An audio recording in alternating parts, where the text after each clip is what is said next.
നമസ്തേ,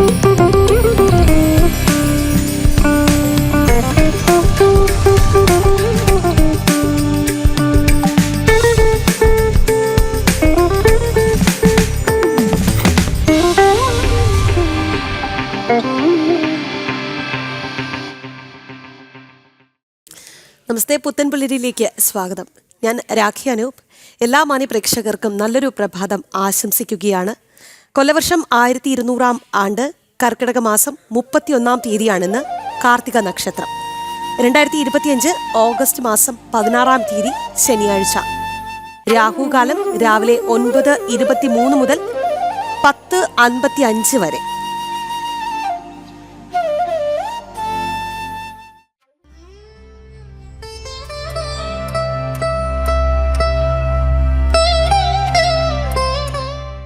നമസ്കാരം. ശുഭദിനത്തിലേക്ക് എല്ലാവർക്കും സ്വാഗതം. ശ്വേതവരാഹകൽപ്പത്തിലെ 7ാമത്തെ ചതുർയുഗമായ വൈവസ്വത മന്വന്തരത്തിലെ 28ാമത്തെ ചതുർയുഗമാണ്. കലിയുഗം തുടങ്ങിയിട്ട് 5126ാമത്തെ വർഷമാണ്. ഇന്ന് കലിദിന സംഖ്യ വരുന്നത് 18,72,438ാമത്തെ ദിവസമാണ്. മലയാള കലണ്ടർ അനുസരിച്ച് 1200 ആണ്ട് കർക്കടക മാസം 31 തീയതിയാണ്. ശകവർഷം 1947 ശ്രാവണ മാസം 25 തീയതിയാണ്. ഗ്രിഗോറിയൻ കലണ്ടർ അനുസരിച്ച് 2025 ആഗസ്റ്റ് മാസം 16 തീയതിയാണ്. കൃഷ്ണപക്ഷമാണ്. കൃഷ്ണപക്ഷത്തിലെ അഷ്ടമി തിഥിയാണ്. ഇന്ന് കരണം സംഭവിക്കുന്നത് പുലി കരണമാണ്. രാത്രി 10:41 വരെ പുലികരണമുണ്ട്. നിത്യയോഗം വരുന്ന വൃദ്ധി നാമ നിത്യയോഗമാണ്. അത് രാവിലെ 7:20 വരെ മാത്രമേ ഉള്ളൂ. ഇന്ന് നാൾ കാർത്തികയാണ്. ഞാറ്റുവേല ആയില്യം ഞാറ്റുവേല തന്നെ. ദിവസം ശനിയാഴ്ച. ശനിയുടെ കാലഹോരയിൽ തുടങ്ങുന്ന ദിവസമാണ്. ഇന്ന് ഉദയം സംഭവിക്കുന്നത് രാവിലെ 6:18:50 ഉദയം സംഭവിക്കുന്നു. വൈകിട്ട് 6:38:28 അസ്തമയം സംഭവിക്കുന്നു. മധ്യ കേരളത്തിലേതാണ് ഉദയാസ്തമയങ്ങൾ കാണിച്ചിട്ടുള്ളത്. ഏതാനും സെക്കൻഡുകളുടെയും മിനിറ്റുകളുടെയും വ്യത്യാസം ഉത്തര ദക്ഷിണ ദിക്കുകളിലേക്ക് പോകുന്തോറും ഉണ്ടാവുന്നതാണ്. ദിനമാനം വരുന്നത് 12 മണിക്കൂർ 18 മിനിറ്റ് 38 സെക്കൻഡാണ്. ഈ ദിനമാനവും അഥവാ പകലിന്റെ ദൈർഘ്യവും കുറയുന്നതായിട്ട് നമുക്ക് മനസ്സിലാക്കാവുന്നതാണ്. ദോഷകാലങ്ങളാകുന്ന രാഹു, ഗുളിക, യമകണ്ഠക കാലങ്ങളിൽ രാഹുകാലം വരുന്നത് രാവിലെ 9:23 തുടങ്ങി 10:55 വരെയുള്ള സമയത്താണ്. ഗുളികകാലം സംഭവിക്കുന്നത് രാവിലെ 6:18 മുതൽ 7:51 വരെ ഉള്ള സമയത്താണ്. യമകണ്ഠകാലം ഉച്ചയ്ക്ക് 2 മണിക്ക് തുടങ്ങി 3:32 വരെയുള്ള സമയത്താണ്. രാഹു, ഗുളിക, യമകണ്ഠക കാലങ്ങൾ പൊതുവെ വർജ്യകാലങ്ങളായിട്ടാണ് കണക്കാക്കിയിട്ടുള്ളത്. ഇന്ന് ചന്ദ്രാഷ്ടമം സംഭവിക്കുന്നത് കന്നിക്കൂറുകാർക്കാണ്. ഉത്രം, അത്തം, ചിത്തിര നക്ഷത്രക്കാർക്ക് ഇന്ന് അഷ്ടമത്തിൽ 8ാം ഭാവത്തിൽ ചന്ദ്രൻ വരികയാൽ ഇന്നത്തെ ദിവസം പൊതുവെ അനുകൂലമായിട്ടുള്ള അതല്ല. പ്രധാനപ്പെട്ട യാത്രകൾ, അതുപോലെ പ്രധാനപ്പെട്ട കാര്യങ്ങൾക്ക് ആരംഭം കുറിക്കുക, ഇതൊക്കെ ഇന്നത്തെ ദിവസം ഒഴിവാക്കാൻ ശ്രദ്ധിക്കേണ്ടതാണ്. അഭിജിത്ത് മുഹൂർത്തം വരുന്നത് 12:04 മുതൽ 12:26 വരെയും തുടർന്ന് മധ്യത്തിലുള്ള 4 മിനിറ്റ് വർജിച്ച് 12:30 മുതൽ 12:52 വരെയുമാണ്. ഈ അഭിജിത്ത് മുഹൂർത്തം മറ്റ് മുഹൂർത്തങ്ങളില്ലാതെ വരികിൽ പ്രധാനപ്പെട്ടതായിട്ടുള്ള കാര്യങ്ങൾ ചെയ്യേണ്ടതുണ്ടെങ്കിൽ മറ്റ് നാളും പക്കം തീയതി മുതലായവ നോക്കാതെ തന്നെ അഭിജിത്ത് മുഹൂർത്തം ഒരു സുമുഹൂർത്തമായിട്ട് എടുക്കാം എന്ന് ആചാര്യമതം. ഇന്ന് കാർത്തിക നക്ഷത്രമാണ്. പൊതുവെ അഗ്നി സംബന്ധമായിട്ടുള്ള കാര്യം, ശത്രു വധം അഥവാ ലോഹപ്പണികൾ, അഗ്നിപരിഗ്രഹം, വിവാദ കർമ്മങ്ങൾ, ഇങ്ങനെയുള്ള കാര്യങ്ങൾക്കാണ് കാർത്തിക നക്ഷത്രം അനുകൂലമായിട്ടുള്ളത്. ശുഭകർമ്മങ്ങൾക്ക് ഇന്നത്തെ ദിവസം പൊതുവെ നല്ലതല്ല. ഇന്ന് തിഥി അഷ്ടമിയാണ്. അഷ്ടമിയും ശുഭകർമ്മങ്ങൾക്ക് വിധിച്ചിട്ടുള്ളതല്ല. യുദ്ധം, അതുപോലെ ശസ്ത്രം, വാസ്തു സംബന്ധമായിട്ടുള്ള കർമ്മങ്ങൾ, നൃത്തം, ഇവയ്ക്കൊക്കെയും ഇന്നത്തെ ദിവസം അനുകൂലമാണ്. നമസ്കാരം.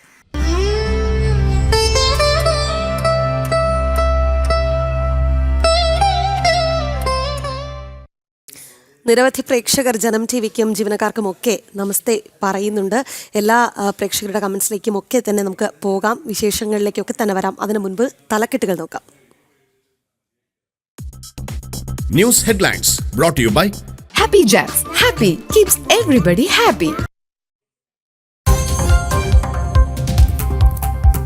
മതവും ജാതിയും മാറാൻ വ്യാജ സർട്ടിഫിക്കറ്റുകൾ നൽകി ബിഷപ്പുമാർ. SIUC ലത്തീൻ സഭ ബിഷപ്പുമാർ നൽകിയ കത്തിന്റെ പകർപ്പ് പുറത്ത്. ജനം ബിഗ് ബ്രേക്ക്.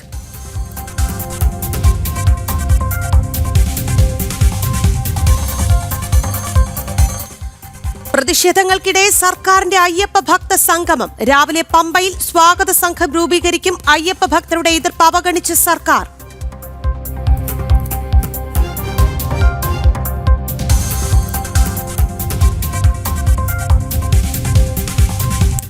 റഷ്യ യുക്രൈൻ വെടിനിർത്തൽ ധാരണയായില്ല. വൈകാതെ സമാധാന വഴി തുറക്കുമെന്ന പുടിൻ. അടുത്ത ഘട്ട ചർച്ചയ്ക്ക് ട്രംപിന് മോസ്കോയിലേക്ക് ക്ഷണം.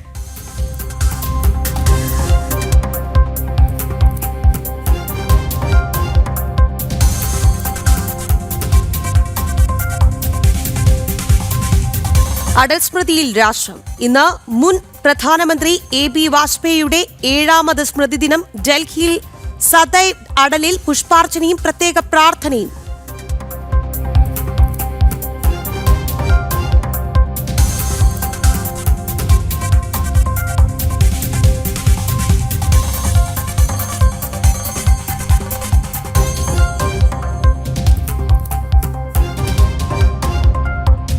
കോഴിക്കോട് കോർപ്പറേഷനിലെ കരട് വോട്ടർ പട്ടികയിലെ കൂടുതൽ ക്രമക്കേടുകൾ പുറത്ത്. മാറാട് വാർഡിൽ പരാജയപ്പെടാൻ കാരണം വോട്ടർ പട്ടികയിലെ CPM തിരിമറിയെന്ന് BJP നേതാവ് ഷൈമ പെന്നത്ത് ജനം ടിവിയോട്.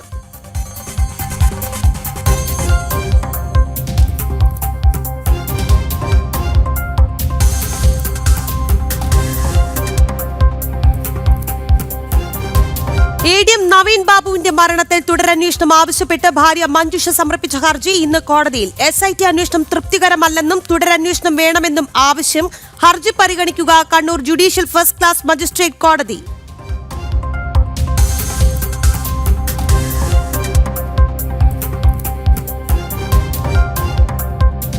ജമ്മുകശ്മീരിലെ കിഷ്ത്വാറിൽ മിന്നൽ പ്രളയത്തിൽ കാണാതായവർക്കുള്ള തിരച്ചിൽ തുടരുന്നു. ഇനിയും കണ്ടെത്താനുള്ളത് 100-ലധികം പേരെ. മരണസംഖ്യ ഉയരുന്നതിൽ ആശങ്ക. സ്ഥിതി വിലയിരുത്തി പ്രധാനമന്ത്രിയും മുഖ്യമന്ത്രിയും.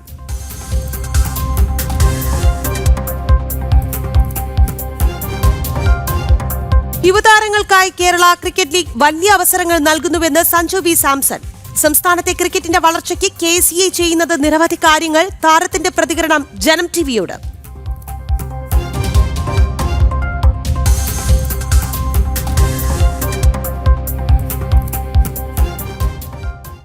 പുത്തൻപുലരി ആദ്യം പോകുന്നത് പത്തനംതിട്ടയിലേക്കാണ്. ഹൈന്ദവ സംഘടനകളുടെയും അയ്യപ്പ ഭക്തരുടെയും പ്രതിഷേധങ്ങൾ ഉയർന്നതിനിടയിൽ വിവാദമായ അഖില ലോക അയ്യപ്പ ഭക്ത സംഘവുമായി മുന്നോട്ട് പോവുകയാണ് സർക്കാർ. ഇന്ന് രാവിലെ മന്ത്രി VN വാസവന്റെ നേതൃത്വത്തിൽ സ്വാഗത സംഘ രൂപീകരണം നടക്കുന്നുണ്ട്. അയ്യപ്പ സംഗമത്തിന്റെ ഉദ്ദേശശുദ്ധിയിൽ ഹൈന്ദവ സംഘടനകൾ വിമർശനം ഉയർത്തുന്നതിനിടയിലാണ് സ്വാഗത സംഘ രൂപീകരണം നടക്കുന്നത് എന്നുള്ളത് ശ്രദ്ധേയമാണ്. വിവരങ്ങളുമായി മിഥുൻ മുരളിയാണ് നമുക്കൊപ്പം ചേരുന്നത്. മിഥുൻ, നമുക്കറിയാം ഹൈന്ദവ സംഘടനകളൊക്കെ വലിയ രീതിയിലുള്ള പ്രതിഷേധങ്ങളുമായി മുന്നിലുണ്ട്. സർക്കാരിന്റെ ഉദ്ദേശശുദ്ധിയിൽ സംശയങ്ങളുണ്ട് എന്നല്ല, സർക്കാരിന്റെ ലക്ഷ്യം ശരിയല്ല എന്ന് തന്നെ അവർ തുറന്ന് പറയുന്നുമുണ്ട്. ഈ ഘട്ടത്തിലാണ് ഈ സ്വാഗത സംഘ രൂപീകരണവുമായി മുന്നോട്ട് പോകുന്നത്. എങ്ങനെയാണ് കൂടുതൽ വിവരങ്ങൾ?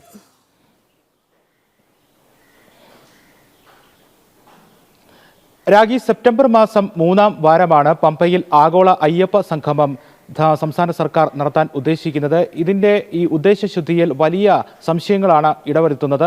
സർക്കാർ വിദേശ മലയാളികളിൽ നിന്നടക്കം സാമ്പത്തിക ഉന്നമനം ലക്ഷ്യം വെച്ചുകൊണ്ട് ശബരിമലയുടെ പേരിൽ ഭക്തജനങ്ങളെ കബളിപ്പിച്ചുകൊണ്ട് സാമ്പത്തിക നേട്ടം ലക്ഷ്യം വെച്ചുകൊണ്ടുള്ള ഒരു കാര്യവുമായിട്ടാണ് മുന്നോട്ട് പോകുന്നത് എന്നുള്ളതാണ് അയ്യപ്പ ഭക്ത സംഘടനകളും ഹൈന്ദവ സംഘടനകളും ഭക്തജനങ്ങളും എല്ലാം ഉയർത്തുന്ന പ്രധാനപ്പെട്ട വിമർശനം. ഇതുപോലെയുള്ള ഈ ക്ഷേത്രവുമായി ബന്ധപ്പെട്ടുള്ള കാര്യങ്ങളിൽ തീരുമാനങ്ങൾ എടുക്കുമ്പോൾ അല്ലെങ്കിൽ ഇത്തരം നടപടികളുമായി സർക്കാർ മുന്നോട്ട് പോകുമ്പോൾ അതിന് ഹൈന്ദവ സംഘടനകളുമായിട്ടുള്ള കൂടിയാലോചനകൾ ആവശ്യമാണ് എന്നുള്ളത് പ്രധാന കാര്യമാണ്. പക്ഷേ ഒരു ഹൈന്ദവ സംഘടനകളുമായോ അയ്യപ്പ ഭക്ത സംഘടനകളുമായോ ഒന്നും യാതൊരുവിധ കൂടിയാലോചനകളും കൂടാതെയാണ് ഇത്തരത്തിലുള്ള ഒരു ലോക അയ്യപ്പ ഭക്ത സമ്മേളനവുമായി സർക്കാർ നേരിട്ട് മുന്നോട്ട് പോകുന്നത് എന്നുള്ളത് പ്രധാനപ്പെട്ട വിമർശനമായി ഉയർന്നു വരുന്നു. ഇന്ന് രാവിലെ 10 മണിക്ക് സ്വാഗത സംഘ രൂപീകരണം പമ്പയിൽ നടക്കും. ഈ പമ്പയിൽ നടക്കുന്ന സ്വാഗത സംഘ രൂപീകരണത്തിൽ ദേവസ്വം മന്ത്രി VN Vasavan, Devaswom board president PS Prashanth അടക്കമുള്ള മറ്റ് ദേവസ്വം ബോർഡ് ഭാരവാഹികൾ അടക്കമുള്ള ആളുകൾ പങ്കെടുക്കുമ്പോൾ, ജനപ്രതിനിധികളും ജില്ലാ കളക്ടറും പങ്കെടുക്കുമ്പോൾ ഒരു അയ്യപ്പ സംഘടനയിൽ നിന്നുള്ളതോ അല്ലെങ്കിൽ ഹൈന്ദവ സംഘടനകളിൽ നിന്നുള്ള യാതൊരു ആളുകളെയും ഈ ഒരു സ്വാഗത സംഘ രൂപീകരണത്തിലേക്ക് വിളിച്ചിട്ടില്ല എന്നുള്ളതാണ് പ്രധാനപ്പെട്ട കാര്യം. ഈ അയ്യപ്പ ഭക്ത സംഗമവുമായി സർക്കാർ മുന്നോട്ട് പോകുമ്പോൾ അതിൻ്റെ കൂടിയാലോചനകൾ, അതിൻ്റെയുമായി ബന്ധപ്പെട്ടുള്ള പ്രവർത്തനങ്ങൾ, ഇങ്ങനെയുള്ള കാര്യങ്ങൾക്കൊന്നും ഹൈന്ദവ സംഘടനകളെ ഉൾക്കൊള്ളിക്കാതെ ഇത്തരത്തിലുള്ള ഒരു നടപടിയുമായി ഇത്തരം അയ്യപ്പ ഭക്ത സമ്മേളനം നടത്തണം എന്നുള്ള കാര്യവുമായി സർക്കാർ മുന്നോട്ട് പോകുന്നു എന്നുള്ളത് സംശയത്തിന് ഇടവരുത്തുന്നു.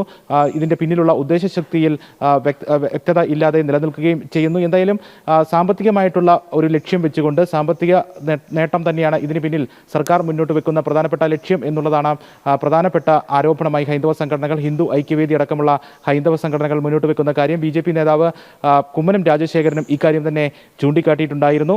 സാമ്പത്തിക നേട്ടം മുന്നോട്ട് വെച്ചുകൊണ്ടുള്ള ഒരു ലക്ഷ്യം, അത് വിദേശ രാജ്യങ്ങളിൽ നിന്നടക്കം ധാരാളം ഭക്തജനങ്ങൾ, ആയിരക്കണക്കിന് ഭക്തജനങ്ങളാണ് ഓരോ വർഷവും സന്നിധാനത്തേക്ക് എത്തുന്നത്. ശ്രീലങ്ക അടക്കമുള്ള രാജ്യങ്ങൾ പ്രധാനപ്പെട്ട തീർത്ഥാടന കേന്ദ്രമായി ശബരിമലയെ അംഗീകരിക്കുകയും ചെയ്ത പശ്ചാത്തലമുണ്ട്. ഈ പശ്ചാത്തലത്തിൽ വിദേശ രാജ്യങ്ങളിൽ നിന്നുള്ള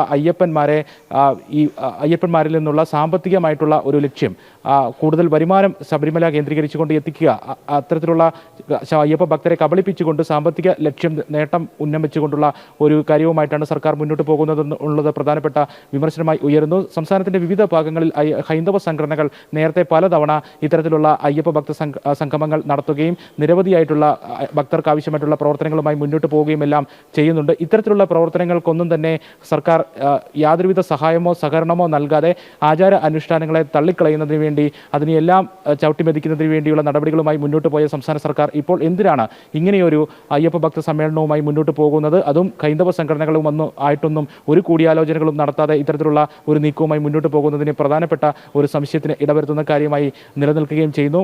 മറ്റൊന്ന്, തെരഞ്ഞെടുപ്പ് മുന്നിൽ കണ്ടുകൊണ്ടുള്ള ഗിമ്മിക്കാണ് ഈ നടത്തുന്നത് എന്നുള്ളതാണ് പ്രധാനപ്പെട്ട ആരോപണമായി ഉയർന്നു വരുന്നത്. മതേതരനായിട്ടുള്ള ഒരു മന്ത്രിക്ക്, അത് ദേവസ്വം ബോർഡിനെ നോക്കുകുത്തിയായി നിർത്തിക്കൊണ്ട് സർക്കാർ നേരിട്ട് ഇത്തരത്തിലുള്ള ഭക്തരുടെ സംഗമം നടത്തുമ്പോൾ, മന്ത്രി നേരിട്ട് ഇതിൽ ഇടപെടുമ്പോൾ മതേതരനായ മന്ത്രിക്ക് എങ്ങനെയാണ് മതപരമായിട്ടുള്ള കാര്യങ്ങളിൽ ഇടപെടാൻ കഴിയുന്നത് എന്നുള്ള പ്രധാനപ്പെട്ട ചോദ്യമായി ഉയർന്നു വരികയും ചെയ്യുന്നു. ശബരിമല കേന്ദ്രീകരിച്ചുകൊണ്ട് ഭക്തർക്ക് ആവശ്യമായിട്ടുള്ള നിരവധിയായിട്ടുള്ള പ്രവർത്തനങ്ങളുമായി നിരവധി അയ്യപ്പ സംഘടനകൾ കാലങ്ങളോളം സന്നിധാനത്ത് പ്രവർത്തിച്ചിരുന്നു. ഇത്തരത്തിലുള്ള സംഘടനകളെ ഓരോ ഘട്ടത്തിലായിട്ട് ശബരിമലയിൽ നിന്ന് നീക്കം ചെയ്യുന്നതിനുള്ള നടപടികൾ സർക്കാർ കൈക്കൊള്ളുകയും ചെയ്തിട്ടുണ്ട്. ഇത്തരത്തിൽ പൂർണ്ണമായും അയ്യപ്പ സംഘടനകളെ ശബരിമലയിൽ നിന്ന് നീക്കം ചെയ്തുകൊണ്ട് ദേവസ്വം ബോർഡിനെ നോക്കുകുത്തിയാക്കിക്കൊണ്ട് നേരിട്ട് സംസ്ഥാന സർക്കാർ ക്ഷേത്രകാര്യങ്ങളിൽ ഇടപെടാനുള്ള ഒരു ശ്രമമാണ് നടക്കുന്നത് എന്നുള്ളത് പ്രധാനപ്പെട്ട മറ്റൊരു വിമർശനമായി ഉയർന്നു വരികയും ചെയ്യുന്നു. എന്തായാലും അയ്യപ്പ ഭക്ത സംഘടനകൾക്കിടയിൽ നിന്ന്, ഹൈന്ദവ സംഘടനകൾക്കിടയിൽ നിന്ന് വലിയ വിമർശനമാണ് ഇത്തരത്തിൽ സർക്കാരിൻ്റെ ഈ നീക്കത്തിന് പിന്നിൽ വലിയ ലക്ഷ്യങ്ങളുണ്ട്, വലിയ ദുരൂഹതയുണ്ട് എന്നുള്ളത് ആവർത്തിച്ച്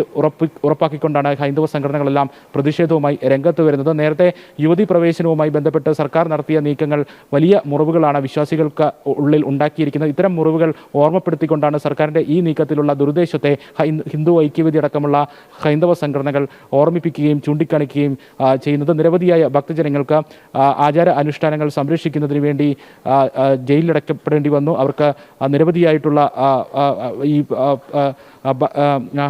നാമജപ ഘോഷയാത്ര അടക്കമുള്ള കാര്യങ്ങൾ സംഘടിപ്പിച്ചുകൊണ്ട് ഇതിനെതിരെ പ്രതിരോധിക്കേണ്ടി വന്നു. നിരവധിയായ കേസുകൾ ഇപ്പോഴും പല പോലീസ് സ്റ്റേഷനുകളിലും ഭക്തജനങ്ങളുടെ പേരിൽ ആചാരാനുഷ്ഠാനങ്ങൾ സംരക്ഷിക്കുന്നതിന് വേണ്ടി നിരത്തിലിറങ്ങിയതിൻ്റെ പേരിൽ നിലനിൽക്കുകയും ചെയ്യുന്നു. ഇങ്ങനെ നിരവധിയായിട്ട് ഈ ഹൈന്ദവ വിശ്വാസങ്ങൾക്ക് മേലിൽ, അയ്യപ്പ ഭക്തരുടെ വിശ്വാസങ്ങൾക്ക് മേലിൽ അവഹേളനം നടത്തിയ സർക്കാരിൻ്റെ ഇത്തരത്തിലുള്ള ഒരു നീക്കത്തിന് പിന്നിലുള്ള ദുരുദ്ദേശമാണ് ഏറ്റവും പ്രധാനപ്പെട്ട കാര്യമായി ഹൈന്ദവ സംഘടനകൾ ഉയർത്തിക്കാണിക്കുകയും ചെയ്യുന്നത്. ഒപ്പം സുപ്രീം കോടതിയിൽ സംസ്ഥാന സർക്കാർ നൽകിയിരിക്കുന്ന സത്യവാങ്മൂലം, ദേവസ്വം ബോർഡ് നൽകിയിരിക്കുന്ന സത്യവാങ്മൂലം യുവതി പ്രവേശനവുമായി ബന്ധപ്പെട്ട് അത് യുവതി പ്രവേശനത്തെ അനുകൂലിക്കുന്ന തരത്തിലുള്ളതാണ് എന്നുള്ളതിരിക്കെ ആചാര അനുഷ്ഠാനങ്ങളെ അവഹേളിക്കുന്ന, ഇതുവരെയും ഹൈന്ദവ സംഘടനകൾ സംസ്ഥാനത്തുടനീളം വിവിധ തരത്തിലുള്ള അയ്യപ്പ ഭക്ത സംഗമങ്ങൾ നടത്തിയപ്പോഴൊന്നും അതിനെയൊന്നും പിന്തുണയ്ക്കാതിരുന്ന, അതിനെല്ലാം അവഹേളിച്ച് മാറ്റി നിർത്തിയിരുന്ന സംസ്ഥാന സർക്കാർ ഇപ്പോൾ എന്തിന് ഇങ്ങനെയൊരു അയ്യപ്പ ഭക്ത സംഗമവുമായി, അതും ഹൈന്ദവ സംഘടനകളൊന്നുമായി ഒരു കൂടിയാലോചനകളും നടത്താതെ ഇന്ന് നടക്കുന്ന ഈ സ്വാഗത സംഗമ രൂപീകരണത്തിൽ പോലും ഒരു ഭക്ത സംഘടനകളെയും പങ്കെടുപ്പിക്കാതെ ഇങ്ങനെയൊരു നീക്കവുമായി മുന്നോട്ട് പോകുന്നതാണ് സംശയത്തിന് ഇടവരുത്തുന്നത്. അത് ദുരുദ്ദേശമാണ്.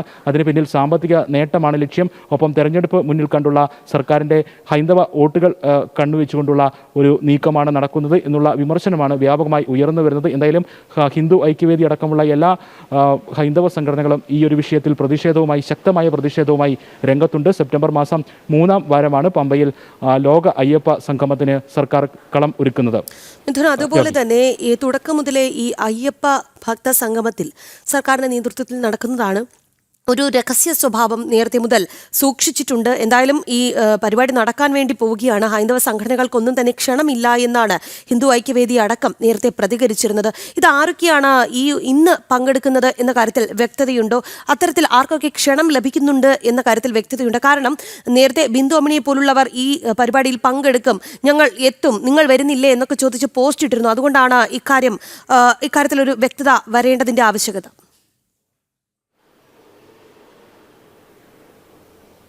രാഗി സൂചിപ്പിച്ചതുപോലെ തന്നെ യുവതീ പ്രവേശനവുമായി ബന്ധപ്പെട്ട് സർക്കാരിനെ പിന്തുണച്ചുകൊണ്ട് രംഗത്തെത്തിയ ചില ആളുകൾ ഈ ഒരു സർക്കാരിൻ്റെ സംഗമത്തിന് പിന്തുണ പ്രഖ്യാപിച്ചുകൊണ്ട് സമൂഹ മാധ്യമങ്ങളിൽ പോസ്റ്റുകൾ ഷെയർ ചെയ്തുകൊണ്ട് രംഗത്തെത്തിയിരുന്നു. അത് ഇപ്പോഴും ശബരിമല യുവതീ പ്രവേശനവുമായി ബന്ധപ്പെട്ട് സർക്കാർ ഉണ്ടാക്കിയ ആ മുറിവുകൾ വിശ്വാസികൾക്കിടയിൽ ഉണങ്ങാതെ നിലനിൽക്കുന്ന സാഹചര്യത്തിലാണ് സർക്കാരിനെ അന്ന് പിന്തുണച്ചുകൊണ്ട് യുവതീ പ്രവേശനവുമായി ബന്ധപ്പെട്ടുള്ള കാര്യങ്ങൾക്കെല്ലാം സർക്കാരിന് പൂർണ്ണ പിന്തുണ നൽകിക്കൊണ്ട് ശബരിമലയിൽ കയറും എന്ന് ആവർത്തിച്ച് ഭക്തരെ വെല്ലുവിളിച്ച സ്ത്രീകൾ അടക്കം ഇതിന് പിന്തുണയുമായി എത്തിയിരിക്കുന്നത് എന്നുള്ളതാണ്. ഇപ്പോഴും ആ മുറിവുകൾ ഭക്തജനങ്ങൾക്കിടയിൽ വേദന ഒരുക്കിക്കൊണ്ട് ഈ ഒരു സംഭവവും മറ്റൊരു വേദന സമ്മാനിക്കുന്നത് ഭക്തജനങ്ങൾക്ക്. എന്തായാലും അങ്ങനെ ഒരു സാഹചര്യം നിലനിൽക്കുന്നു. ഈ സാഹചര്യത്തിൽ തന്നെയാണ് ഭക്തജന സംഘടനകളെയോ ഹൈന്ദവ സംഘടനകളെയോ ഒന്നും കൂടിയാലോചനയ്ക്ക് ക്ഷണിച്ചിട്ടില്ല.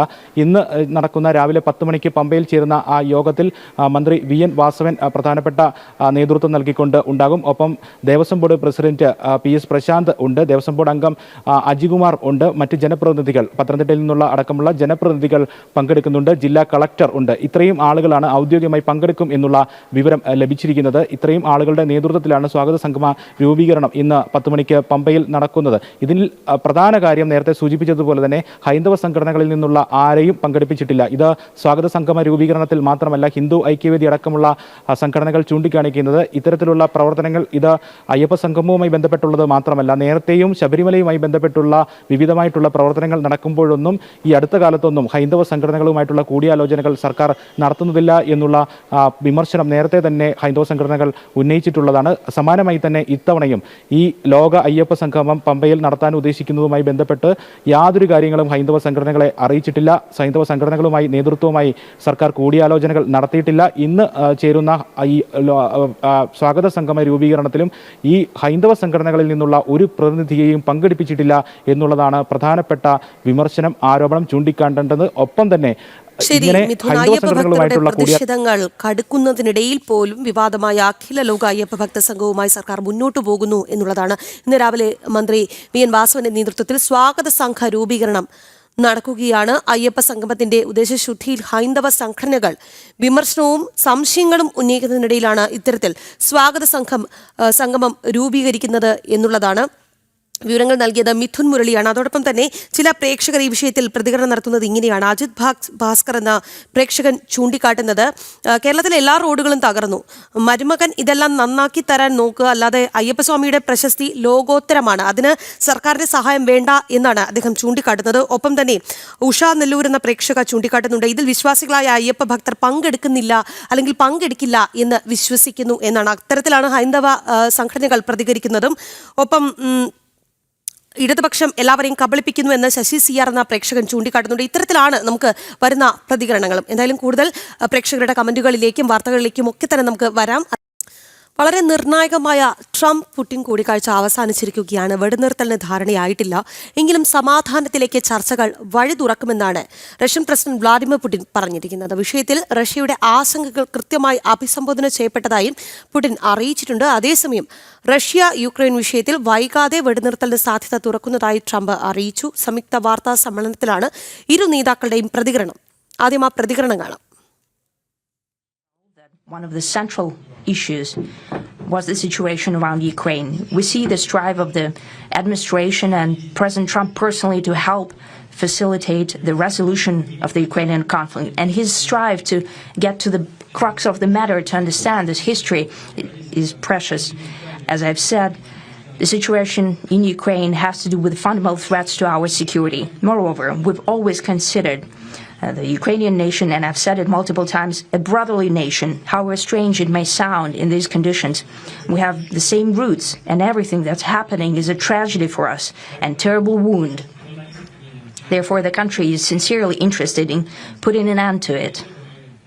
At the same time, we're convinced that in order to make the settlement lasting and long term, we need to eliminate all the primary roots, the primary causes of that conflict. And we've said it multiple times, to consider all legitimate concerns of Russia and to reinstate a just balance of security in Europe and in the world on the whole. And I agree with President Trump, as he has said today, that naturally the security of Ukraine should be ensured as well. Naturally, we are prepared to work on that. I would like to hope that the agreement that we've reached together will help us bring closer that goal and will pave the path towards peace in Ukraine. We expect that Kiev and European capitals will perceive that constructively and that they won't throw a wrench in the works. They will not make any attempts to use some backroom dealings to conduct provocations to torpedo the nascent progress. So, just to put it very quickly, I'm going to start making a few phone calls and tell them what happened. But we had an extremely productive meeting and many points were agreed to. There are just a very few that are left. Some are not that significant. One is probably the most significant. But we have a very good chance of getting there. We didn't get there, but we have a very good chance of getting there. I would like to thank President Putin and his entire team, whose faces, who I know in many cases, other than that, whose faces I get to see all the time in the newspapers. You're almost as famous as the boss. വിവരങ്ങളുമായി international ഡെസ്കിൽ നിന്ന് ഐസൺ ജോസാണ് നമുക്കൊപ്പം ചേർന്നത്. ഐസൺ, 3.5 മണിക്കൂർ നീണ്ട അടച്ചിട്ട മുറിയിൽ നടന്ന ചർച്ചയാണ്. അതിനുശേഷം സംയുക്ത വാർത്താ സമ്മേളനം നടത്തുകയാണ്. വെടിനിർത്തലിന് ധാരണയായില്ലെങ്കിൽ പോലും സമാധാന വഴി തുറന്നിരിക്കുന്നു ഈ ചർച്ച എന്നാണ് ഇരു നേതാക്കളും പറയുന്നത്. എന്തൊക്കെയാണ് കൂടുതൽ ചർച്ചകൾ ഉരുത്തിരിഞ്ഞ തീരുമാനങ്ങൾ? തീർച്ചയായും ചർച്ചകളിൽ വിവിധ വിഷയങ്ങൾ മുന്നോട്ട് വന്നു, വിവിധ വിഷയങ്ങൾ ചർച്ച ചെയ്തു എന്ന് രണ്ട് നേതാക്കളും കൃത്യമായി പറയുന്നുണ്ട്. അതിൽ നിരവധിയായ വിഷയങ്ങളുണ്ട്. ഇനി അപ്രസക്തമായ അത്രയും കാര്യമാത്ര പ്രസക്തമല്ലാത്ത ചില കാര്യങ്ങൾ മാത്രമാണ് ബാക്കിയുള്ളത്. അതെല്ലാം തന്നെ പരിഹരിക്കപ്പെടുമെന്ന് ട്രംപിൻ്റെ വാക്കുകളിൽ നിന്നും നമുക്ക് മനസ്സിലാക്കാൻ സാധിക്കുന്നുണ്ട്. വളരെ സുപ്രധാനമായ 2-3 വാചകങ്ങൾ പുടിൻ്റെ വാക്കുകളിൽ നിന്നും അല്ലെങ്കിൽ പുടിൻ്റെ ആ ഒരു വിശദീകരണത്തിൽ നിന്നും നമുക്ക് എടുക്കുകയാണെങ്കിൽ അതിലേറ്റവും പ്രധാനപ്പെട്ടത് ഈ പ്രശ്നം വലിയ ദുരന്തം, അതായത് യുക്രൈൻ യുദ്ധം വലിയ ദുരന്തങ്ങൾ വിളിച്ചു വരുത്തുന്ന ഒരു സാഹചര്യമുണ്ടായിരുന്നു. അത് ആവർത്തിക്കാതിരിക്കാനും ഒരു പ്രൊവോക്കേഷനിലേക്ക് പോകാതിരിക്കാനുമുള്ള ശ്രമം നടത്തണം എന്ന് യുക്രൈനോട് ആവശ്യപ്പെടുകയും സ്വാഭാവികമായും അത്തരമൊരു നിലപാടിലേക്ക് എത്തുകയും ചെയ്തിരിക്കുന്നു പുടിൻ എന്നതാണ്. സ്വാഭാവികമായും ഒരു യുദ്ധത്തിനെ ഒരു താൽക്കാലികമായി വലിയ രീതിയിലുള്ള പ്രകോപനങ്ങൾ ഇല്ലാതിരിക്കുന്നതിനുള്ള നീക്കങ്ങൾ ഉണ്ടാകുമെന്ന് തന്നെയാണ് അതിൽ നിന്നും മനസ്സിലാക്കാൻ സാധിക്കുന്നത്. മറ്റൊരു സുപ്രധാന ഘടകം എടുത്തു പറയേണ്ടത് ബ്രദർലി നേഷൻ അല്ലെങ്കിൽ നമ്മളുടെ സഹോദര രാജ്യമാണ് യുക്രൈൻ എന്ന കൃത്യമായൊരു സന്ദേശമുണ്ടായിരുന്നു. ഈ സന്ദേശത്തിൽ നിന്ന് തന്നെ സഹോദര രാജ്യം എന്ന് പറയുന്ന രീതിയിൽ അതിനെ അഭിസംബോധന ചെയ്യുമ്പോൾ പ്രശ്നങ്ങൾ ചർച്ചകളിലൂടെ, നയതന്ത്ര ചർച്ചകളിലൂടെ പരിഹരിക്കണം. അത് ഭൂമിയുടെ കയ്യേറ്റം സംബന്ധിച്ച്, ക്രിമിയ പോലുള്ള വിഷയങ്ങൾ സംബന്ധിച്ച് അത്തരത്തിലുള്ള പല കാര്യങ്ങളുമുണ്ട്. അത്തരത്തിലുള്ള കാര്യങ്ങളെല്ലാം തന്നെ ചർച്ച ചെയ്ത് പരിഹരിക്കേണ്ടതുണ്ട് എന്നൊരു നിലപാടിലേക്കാണ് പ്രാഥമികമായി അദ്ദേഹത്തിൻ്റെ വാക്കുകളിൽ നിന്നും മനസ്സിലാക്കാൻ സാധിക്കുന്നത്. ഏറ്റവും പ്രധാനപ്പെട്ടതും ഏറ്റവും സുപ്രധാനമായതും ഈ മണിക്കൂറിൽ ഗൗരവത്തോടെ, അതായത് അദ്ദേഹത്തിൻ്റെ വാർത്താ സമ്മേളനത്തിൽ പറഞ്ഞ വാക്കുകളിൽ ഏറ്റവും ഗൗരവമർഹിക്കുന്നത് ഈ പ്രശ്നത്തിന് ഒരു പരിഹാരമുണ്ടാക്കണം, ഇത് അവസാനിപ്പിക്കണം എന്നൊരു നിലപാട് കൃത്യമായും പുടിൻ പറയുന്നുണ്ട്. അതായത് ഈ സംഘർഷം അവസാനിപ്പിക്കണം, ഇതിനൊരു എൻഡ് ഉണ്ടാക്കണം എന്ന് തന്നെ അദ്ദേഹം പറയുന്നുണ്ട്. അതിന് ക്രിയാത്മകമായ പ്രവർത്തനങ്ങൾ ഉണ്ടാകും, അതിന് ട്രംപിൻ്റെ സഹകരണമുണ്ട് എന്ന് തന്നെയാണ് അദ്ദേഹം അറിയിക്കുകയും ചെയ്തത്. ഇതിന് മറുപടിയായി ട്രംപ് പറഞ്ഞതും ഏറെ പ്രസക്തമായ കാര്യങ്ങളാണ്. നമുക്കറിയാവുന്നതാണ്, പുടിനും ട്രംപും തമ്മിലാണ് യുക്രൈൻ വെടിനിർത്തൽ സംബന്ധിച്ച ചർച്ച ഇന്ന് അലാസ്കയിൽ നടന്നത്. സ്വാഭാവികമായും അലാസ്കയിൽ നടന്ന ഈ ചർച്ചയിൽ യുക്രൈൻ്റെ പ്രതിനിധികളോ അല്ലെങ്കിൽ യുക്രൈൻ്റെ പ്രസിഡന്റ് പോലും പങ്കെടുത്തിട്ടുണ്ടായിരുന്നില്ല. എന്നാൽ യുക്രൈൻ്റെ താല്പര്യങ്ങൾ സംരക്ഷിക്കണമെന്ന കൃത്യമായൊരു നിലപാട് യൂറോപ്യൻ യൂണിയൻ രാജ്യങ്ങളും അത്തരത്തിലുള്ള വിവിധ യൂറോപ്യൻ രാജ്യങ്ങളും. ശരി ഐസൺ, തുടരുക. വിദേശകാര്യ വിദഗ്ധൻ മോഹൻ വർഗീസ് നമുക്കൊപ്പം ചേരുന്നുണ്ട്. ശ്രീ മോഹൻ വർഗീസ്, എന്തായാലും ലോകം ഉറ്റുനോക്കിയ നിർണായകമായ കൂടിക്കാഴ്ചയാണ് ഇന്നലെ ഇന്ത്യൻ സമയം അർദ്ധരാത്രി നടന്നത്. ട്രംപും പുടിനും തമ്മിൽ കൂടിക്കാഴ്ച നടത്തി. ഒരു അടച്ചിട്ട മുറിയിൽ നടന്ന കൂടിക്കാഴ്ചയാണ്. എന്നാൽ നമ്മൾ പ്രതീക്ഷിച്ചിരുന്ന ആ ഒരു തീരുമാനം, അതായത് റഷ്യ യുക്രൈൻ വെടിനിർത്തൽ ധാരണയായില്ല എന്നുള്ളതാണ്. പക്ഷേ ഇപ്പോഴും പ്രതീക്ഷകൾ ബാക്കിയാണ്. കാരണം എത്രയും വേഗം അത്തരത്തിലൊരു തീരുമാനത്തിലേക്ക് എത്തും, സമാധാനത്തിനുള്ള വഴി തുറക്കും എന്ന് ട്രംപും പുടിനും ഒരുപോലെ പ്രതികരിക്കുന്നുണ്ട്. എങ്ങനെയാണ് താങ്കൾ ഈ വിഷയത്തെ നോക്കിക്കാണുന്നത്? 3.5 വർഷമായി തുടരുന്ന ഉക്രൈൻ യുദ്ധം ഒറ്റ നിമിഷം കൊണ്ട് അവസാനിപ്പിക്കാം എന്ന ഒരു വ്യാമോഹം മാത്രമാണ്. തീർച്ചയായും അതിന് അതിൻ്റെതായ നടപടിക്രമങ്ങളുണ്ട്, സമയക്രമങ്ങളുണ്ടാവും. യൂറോപ്യൻ രാജ്യങ്ങളുടെ ആശങ്കകൾ അതേപോലെ ഉക്രൈന്റെ താല്പര്യങ്ങൾ കൂടി കണക്കിലെടുക്കാതെ ഈ ചർച്ച അവസാനിക്കില്ല എന്ന് എല്ലാവർക്കും അറിയാവുന്ന കാര്യം തന്നെയാണ്. ഉക്രൈന്റെ പങ്കാളിത്തമില്ലാതെ യൂറോപ്യൻ സമൂഹമാണല്ലോ സുരക്ഷാ ഭീഷണി റഷ്യയിൽ നിന്ന് നേരിടുന്നത്. അവരുടെ പങ്കാളിത്തമില്ലാതെ റഷ്യയും അമേരിക്കയും തമ്മിൽ നേരിട്ട് നടന്ന ചർച്ചകൾക്ക് പരിസമാപ്തി ഉണ്ടാകണമെങ്കിൽ അവരുടെ ഇൻപുട്ട് കൂടി എടുക്കേണ്ടതുണ്ട്. അതിനുള്ള സമയമാണ് ഇപ്പോൾ രണ്ടു കൂട്ടരും ചോദിച്ചിരിക്കുന്നത്. അതുകൊണ്ട് അടുത്ത റൗണ്ട് ചർച്ച മോസ്കോയിൽ വെച്ച് നടത്താം എന്ന പുടിന്റെ നിർദ്ദേശം അത് ട്രംപ് സ്വീകരിച്ചതായി അറിയില്ല. പക്ഷേ അങ്ങനെ സംഭവിക്കുകയാണെങ്കിൽ കുറച്ചുകൂടി വ്യക്തമായ അജണ്ട ഉണ്ടാകും, ടേംസ് ഓഫ് റെഫറൻസ് ഉണ്ടാകും ടോക്സിന്റെ കാര്യത്തിൽ. ടെറിട്ടോറിയൽ ട്രാൻസ്ഫർ ഉൾപ്പെടെയുള്ള കാര്യം അത് തീർച്ചയായും ഒരു കീറാമുട്ടി തന്നെയാണ്. ഇപ്പോഴും പുതിയ ഒരു ചർച്ച വരുമ്പോൾ പോസിറ്റീവ് അജണ്ടയാണ് ഉണ്ടാകുന്നത് എന്നതിന് യാതൊരു സംശയവുമില്ല. കാരണം ഇപ്പോൾ ഏതാണ്ട് 75% ധാരണ ഉണ്ടായി എന്ന് പറഞ്ഞതിന് ശേഷം തന്നെയാണ് ഈ മീറ്റിംഗ് ഇവിടെ നടന്നിരിക്കുന്നത്. അലാസ്കയിൽ വെച്ച് പുടിനും ട്രംപും തമ്മിൽ ഒത്തുചേർന്ന് കണ്ടിരിക്കുന്നത്. അതിനർത്ഥം ബാക്കി ഒരു 25% എന്നത് യഥാർത്ഥത്തിൽ കൃത്യമായ അതിർവരമ്പുകൾ, ഉക്രൈന്റെ ആത്യന്തികമായ അതിർവരമ്പുകൾ എന്തായിരിക്കണം. റഷ്യ ഇപ്പോൾ കീഴടക്കിയ ഡോൺബാസ് മേഖലയിലെ, ഡൊണസ്ക് ആൻഡ് ലുഹാൻസ് മേഖലയിലെ പ്രദേശങ്ങൾക്ക് എന്താണ് സംഭവിക്കാൻ പോകുന്നത്? അവയിലെ റഷ്യൻ ഭൂരിപക്ഷ പ്രദേശങ്ങൾ, റഷ്യൻ ഭാഷ സംസാരിക്കുന്ന, റഷ്യൻ വംശജർ അധിവസിക്കുന്ന പ്രദേശങ്ങളെങ്കിലും റഷ്യയോടൊപ്പം ഔപചാരികമായി കൂട്ടിച്ചേർക്കാൻ ധാരണയാവുമോ? എന്തായിരിക്കും ക്രൈമിയയുടെ ഭാവി? റഷ്യ 2014 കൈവശപ്പെടുത്തിയ ക്രൈമിയയുടെ ഭാവി എന്തായിരിക്കും? ആ ക്രൈമിയ ഒരു കാരണവശാലും റഷ്യ ഉക്രൈനെ വിട്ടുകൊടുത്തുകൊണ്ട് ഒരു ധാരണയിലെത്താൻ സാധ്യതയില്ല. കാരണം ഈ യുദ്ധത്തിലല്ല ക്രൈമിയ കീഴടക്കിയത്, 2014 യുദ്ധത്തിലാണ് ക്രൈമിയ കീഴടക്കിയത്. അതുപോലെ മറ്റ് ഖർസ്റ്റൺ പ്രവിശ്യ, അതുപോലെ മറ്റ് ചില പ്രദേശങ്ങൾ കൂടി റഷ്യയുടെ കൈവശമുണ്ട്. ഏതാണ്ട് 20%, ഉക്രൈന്റെ ഭൂമിയുടെ ഏതാണ്ട് 20%-ഓളം പൂർണ്ണമായോ ഭാഗികമായോ റഷ്യയുടെ നിയന്ത്രണത്തിലാണ്. ആ പ്രദേശങ്ങളിൽ ഏതെങ്കിലും പ്രദേശങ്ങളെങ്കിലും നിലനിർത്താൻ കഴിഞ്ഞില്ല എങ്കിൽ പുടിനെ സംബന്ധിച്ചിടത്തോളം മുഖം നഷ്ടപ്പെടാനുള്ള സാധ്യതയാണുള്ളത്. പുടിനോട് ജനം ചോദിക്കുന്ന ഒരു ചോദ്യമുണ്ട്, റഷ്യയിലെ ജനം ചോദിക്കുന്ന ഒരു ചോദ്യമുണ്ട്. അങ്ങനെ ഒരു നേട്ടം കൈവശപ്പെടുത്താനായില്ല എങ്കിൽ എന്തിനായിരുന്നു 3.5 വർഷം ഉക്രൈനുമായി യുദ്ധത്തിൽ ഏർപ്പെട്ടത് എന്നൊരു ന്യായമായ ചോദ്യമുണ്ട്. അതിന് പുടിന് ഒരു മറുപടി കൊടുക്കാൻ സാധിക്കും. ഭൂമി നേടിയില്ല എങ്കിൽ പോലും റഷ്യക്ക് റഷ്യയുടെ സുരക്ഷ ഉറപ്പുവരുത്താൻ കഴിഞ്ഞു. അതിനുള്ള ചില ധാരണകൾ അമേരിക്കയുടെയും യൂറോപ്യൻ യൂണിയന്റെയും ഭാഗത്ത് നിന്ന് ലഭിച്ചു എന്നെങ്കിലും പറയാൻ കഴിയും. അതിനുള്ള പ്രധാന കാരണം ഇതാണ്. യഥാർത്ഥത്തിൽ റഷ്യ ഉക്രൈനെ ആക്രമിച്ചതിന് പ്രധാന കാരണമായി പറയുന്നത് ഉക്രൈൻ ഏത് നിമിഷവും നെയ്റ്റോയിൽ ചേരും, യൂറോപ്യൻ യൂണിയനിൽ ചേരും. അങ്ങനെ ചേർന്നാൽ നെയ്റ്റോയുടെ സൈന്യങ്ങൾ റഷ്യയുടെ പടിവാതിൽക്കലെത്തി ഏതാണ്ട് മോസ്കോയുടെ കേവലം 200 കിലോമീറ്റർ അകലെ വരെ എത്തി നിൽക്കും. അതാണ് ഉക്രൈന്റെ അതിർത്തി. അത് റഷ്യക്ക് വലിയ സുരക്ഷാ ഭീഷണിയാണ്. അതുകൊണ്ട് ഏകപക്ഷീയമായി ഉക്രൈനെ ആ ഉദ്യമത്തിൽ നിന്നും പിന്തിരിപ്പിക്കുന്നതിന് വേണ്ടി ഒരു പ്രീ എംപ്റ്റീവ് ആക്ഷൻ എന്ന നിലയിൽ ഉക്രൈനെ റഷ്യ ആക്രമിക്കുന്നു. ഇതായിരുന്നു ബേസിക് പാരഡൈം. അതിന് മാറ്റം വരണമെങ്കിൽ കൃത്യമായ ഉറപ്പ് യൂറോപ്യൻ സമൂഹം, അതായത് നെയ്റ്റോയും അമേരിക്കയും റഷ്യക്ക് നൽകേണ്ടതുണ്ട്. ഒരു കാരണവശാലും ഉക്രൈനെ നെയ്റ്റോയുടെ ഭാഗമാക്കില്ല, അല്ലെങ്കിൽ യൂറോപ്യൻ യൂണിയന്റെ ഭാഗമാക്കില്ല എന്ന ഉറപ്പ് അവർ കൊടുക്കേണ്ടതുണ്ട്. ഉക്രൈനിൽ തന്നെ ഒരു ഭരണമാറ്റം ഒരുപക്ഷെ ഉണ്ടാകേണ്ടതുണ്ട്. സെലൻസ്കിയെ വെച്ചുകൊണ്ട് ഇനി മുന്നോട്ട് പോകാനാവില്ല. ഒരു പൊതു തെരഞ്ഞെടുപ്പ് നടത്തി സെലൻസ്കിക്ക് ശേഷം ഒരു നേതാവിനെ തെരഞ്ഞെടുക്കേണ്ടതുണ്ട്. ഉക്രൈന്റെ ഭാഗത്തു നിന്നും ഉറപ്പ് നൽകേണ്ടതുണ്ട്. ഞങ്ങൾ നിഷ്പക്ഷത പാലിക്കും, റഷ്യക്കും യൂറോപ്യൻ യൂണിയനും ഇടയിൽ ഞങ്ങൾ ഒരു ബഫർ സ്റ്റേറ്റായി നിലനിന്നുകൊണ്ട് നിഷ്പക്ഷമായി ഞങ്ങൾ പ്രവർത്തിക്കും എന്നെങ്കിലും ഒരു ഉറപ്പ് കൊടുക്കേണ്ടതുണ്ട്. അതുകൊണ്ടാണ് ട്രംപ് സമയം ചോദിച്ചിരിക്കുന്നത്. യൂറോപ്യൻ യൂണിയന്റെയും അല്ലെങ്കിൽ നെറ്റോയുടെയും ഉക്രൈന്റെ തന്നെ താല്പര്യങ്ങൾ സംരക്ഷിക്കും. അതിന് സ്വല്പം കൂടെ സമയം ആവശ്യമാണ്. ഒരു പക്ഷേ നിരന്തരമായ ചർച്ചകൾ, അടുത്ത ആഴ്ചകളിൽ നിരന്തരമായ ചർച്ചകൾ യൂറോപ്യൻ സമൂഹവുമായി നടന്നേക്കാം, ഉക്രൈനുമായി നടന്നേക്കാം, അമേരിക്കയുമായി. അങ്ങനെ എത്തിച്ചേർന്ന ധാരണകൾ വെച്ചുകൊണ്ടാവാം ട്രംപ് ഏതെങ്കിലും കാരണവശാൽ മോസ്കോയിൽ ചെല്ലുന്നു എങ്കിൽ ചില കൃത്യമായ ധാരണകളുമായിട്ടായിരിക്കും അടുത്ത പ്രാവശ്യത്തെ ചർച്ച. അതുകൊണ്ട് terms of reference for the next round negotiations are going to be extremely important. ശുഭോദർക്കമായ കാര്യമാണ്. ചർച്ച അലസിപ്പിരിഞ്ഞു എന്ന് തലക്കെട്ട് ഒരു പക്ഷേ ഉണ്ടാകാമെങ്കിലും യഥാർത്ഥത്തിൽ അലസിപ്പിരിക്കുകയല്ല.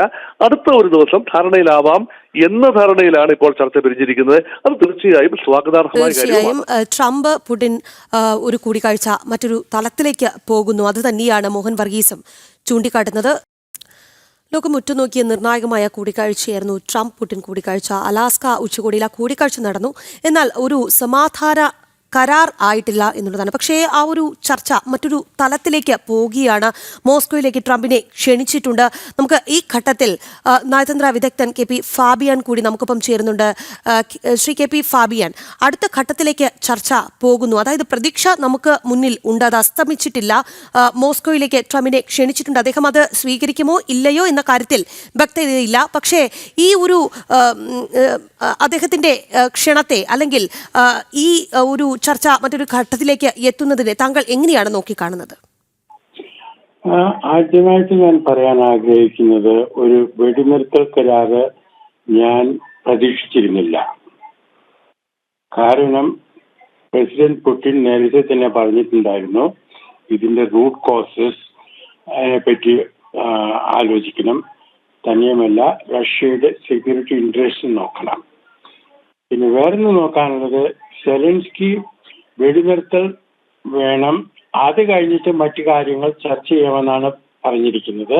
തന്നെയുമല്ല സെലൻസ്കി പറഞ്ഞിട്ടുണ്ടായിരുന്നു ടെറിട്ടറീസിന്റെ കാര്യത്തിൽ യാതൊരു വിട്ടുവീഴ്ച ഉണ്ടാവില്ല. അതുകൊണ്ട് ആദ്യമേ തന്നെ ഒരു വെടിനിർത്തൽ തീരുമാനത്തിലേക്ക് പോകാനുള്ള യാതൊരു സാധ്യതയും ഉണ്ടായിരുന്നില്ല. ഇനി നോക്കാനുള്ളത്, പുടിൻ ട്രംപിനെ ക്ഷണിച്ചിട്ടുണ്ട്. ട്രംപ് പറഞ്ഞു അത് നോക്കാം നമുക്ക്. പക്ഷേ ട്രംപ് ഇപ്പൊ വിചാരിക്കുന്നത് അടുത്ത കൂടിക്കാഴ്ച ട്രംപും പുടിനും സെലൻസ്കിയും കൂടിയാണ്, മൂന്നുപേരും കൂടിയാണ്. അപ്പോ സെലൻസ്കിയും റഷ്യയിലേക്ക് പോകാൻ തീരുമാനിക്കണം. എന്റെ അഭിപ്രായത്തിൽ സെലൻസ്കിയെ സംബന്ധിച്ചിടത്തോളം വേറെ അധികം ഓപ്ഷൻസ് ഇല്ല, അദ്ദേഹത്തിന് റഷ്യയിലേക്ക് പോകേണ്ടി വരും. പിന്നെ വേറെന്നുള്ളത്, ഇന്റർനാഷണൽ ക്രിമിനൽ കോർട്ട് പുടിനെ എതിരായിട്ടൊരു അറസ്റ്റ് വാറന്റ് ഇഷ്യൂ ചെയ്തിട്ടുണ്ട്, നമുക്ക് എല്ലാവർക്കും അറിയാമല്ലോ. അപ്പോ വേറെ ഏതെങ്കിലും ഒരു ന്യൂട്രൽ വെന്യൂവിൽ പോകണമെങ്കിൽ അത് പുടിനെ വീണ്ടും ആലോചിക്കേണ്ടി വരും. ഏതെല്ലാം രാജ്യങ്ങളിലാണ് ഓവർഫ്ലൈ ചെയ്യുന്നത്, അവരാരെങ്കിലും ആ പ്ലെയിൻ നിർത്തിയിട്ട് പുടിനെ അറസ്റ്റ് ചെയ്യുക, അതൊക്കെയുള്ള അനാവശ്യമായിട്ടുള്ള കോംപ്ലിക്കേഷൻസ് വെസ്റ്റ് ഇതിലേക്ക് എന്താ പറയുക ഇൻട്രൊഡ്യൂസ് ചെയ്തിട്ടുണ്ട്. അപ്പോ പ്രോഗ്രസ് ഉണ്ടായി, പക്ഷേ വെടിനിർത്തൽ ഉണ്ടായില്ല. അത് ഞാൻ ഒട്ടും പ്രതീക്ഷിച്ചിരുന്നില്ല. എന്തായാലും ഈ വെടിനിർത്തൽ ഉണ്ടായില്ലെങ്കിൽ, ഇനി കൂടുതൽ സംഭാഷണം ഉണ്ടായില്ലെങ്കിൽ 1-2 മാസത്തിനകം യുക്രൈൻ കൂടുതൽ സ്ഥലം നഷ്ടപ്പെടും, കൂടുതൽ സോൾജേഴ്സ് യുക്രൈനും റഷ്യനും കൊല്ലപ്പെടും. സെലൻസ്കിക്കോ അല്ലെങ്കിൽ അദ്ദേഹത്തിന്റെ പിൻഗാമിക്കോ ഒരു ഡോട്ടഡ് ലൈനിൽ സൈൻ ചെയ്യേണ്ടി വരും. അത് അവോയ്ഡ് ചെയ്യണം. നന്ദി ശ്രീ ഫാബിയൻ, ഈ അവസരത്തിൽ ഞങ്ങളോട് പ്രതികരിച്ചതിന്. ഐസൺ, ഫാബിയനും മോഹൻ വർഗീസും ഒക്കെ ചൂണ്ടിക്കാട്ടുന്നത് അക്കാര്യം തന്നെയാണ്. അതായത് റഷ്യ യുക്രൈൻ വിഷയം അത് ഒറ്റയടിക്ക് അവസാനിക്കുന്ന ഒന്നല്ല. ഒരുപാട് തുടർ ചർച്ചകൾ വേണ്ടിയിരിക്കുന്നു, തുടർ നടപടികൾ വേണ്ടിയിരിക്കുന്നു. അതുതന്നെയാണ് അവരും ചൂണ്ടിക്കാട്ടുന്നത്. അതായത് ഒറ്റയടിക്ക് ഒരു രാത്രി കൊണ്ട് അവസാനിക്കുന്നതല്ല, അതിന് നിരവധി ഘട്ടങ്ങളുണ്ട്. അതിലൂടെയൊക്കെ കടന്നു പോകേണ്ടി വരും. പ്രത്യേകിച്ച് യുക്രൈൻ്റെ ഒരു അസാന്നിധ്യം ഈ വിഷയത്തിൽ ഉണ്ട് താനും, അല്ലേ ഐസൺ? തീർച്ചയായും രാഖി, യുക്രൈൻ്റെ അസാന്നിധ്യം ഇന്ന് നടന്ന ചർച്ചകളിൽ അല്ലെങ്കിൽ ഈ കഴിഞ്ഞ ചർച്ചകളിൽ ഉണ്ടായിട്ടില്ല എന്നത് ഒരു സത്യമാണ്. എങ്കിൽ കൂടി യുക്രൈൻ്റെ സാന്നിധ്യം പാർഷ്യലി ഉണ്ടായിട്ടുണ്ട് എന്ന് തന്നെ നമുക്ക് മനസ്സിലാക്കാൻ സാധിക്കുന്നുണ്ട്. അതായത് ട്രംപ് സംസാരിക്കുന്നുണ്ട്, അതുപോലെ യൂറോപ്യൻ യൂണിയൻ നേതാക്കളുമായി സംസാരിക്കുന്നുണ്ട്.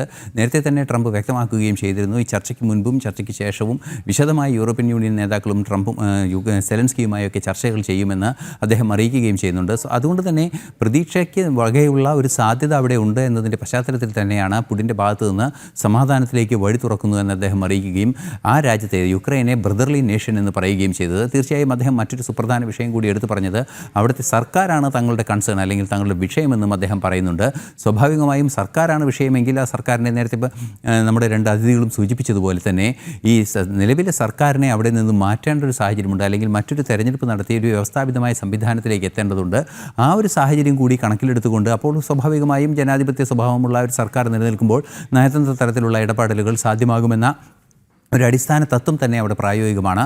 അതുകൊണ്ട് തന്നെ ആ രീതിയിലേക്കുള്ള നീക്കം നടക്കാനുള്ള സാധ്യത ഒട്ടും തന്നെ തള്ളിക്കളയാനാവില്ല എന്നാണ് മനസ്സിലാക്കാൻ സാധിക്കുന്നത്. മറ്റൊരു സുപ്രധാന വിഷയം എടുത്തു പറയേണ്ടതും ഏറെ ഗൗരവത്തോടെ ചർച്ച ചെയ്യേണ്ടതും ഈ സമാധാനത്തിലേക്കുള്ള വഴി തുറക്കുന്നു എന്ന് പറയുമ്പോൾ നേറ്റോ, നേരത്തെ സൂചിപ്പിച്ചതുപോലെ നേറ്റോ അംഗത്വത്തിൻ്റെ വിഷയമാണ്.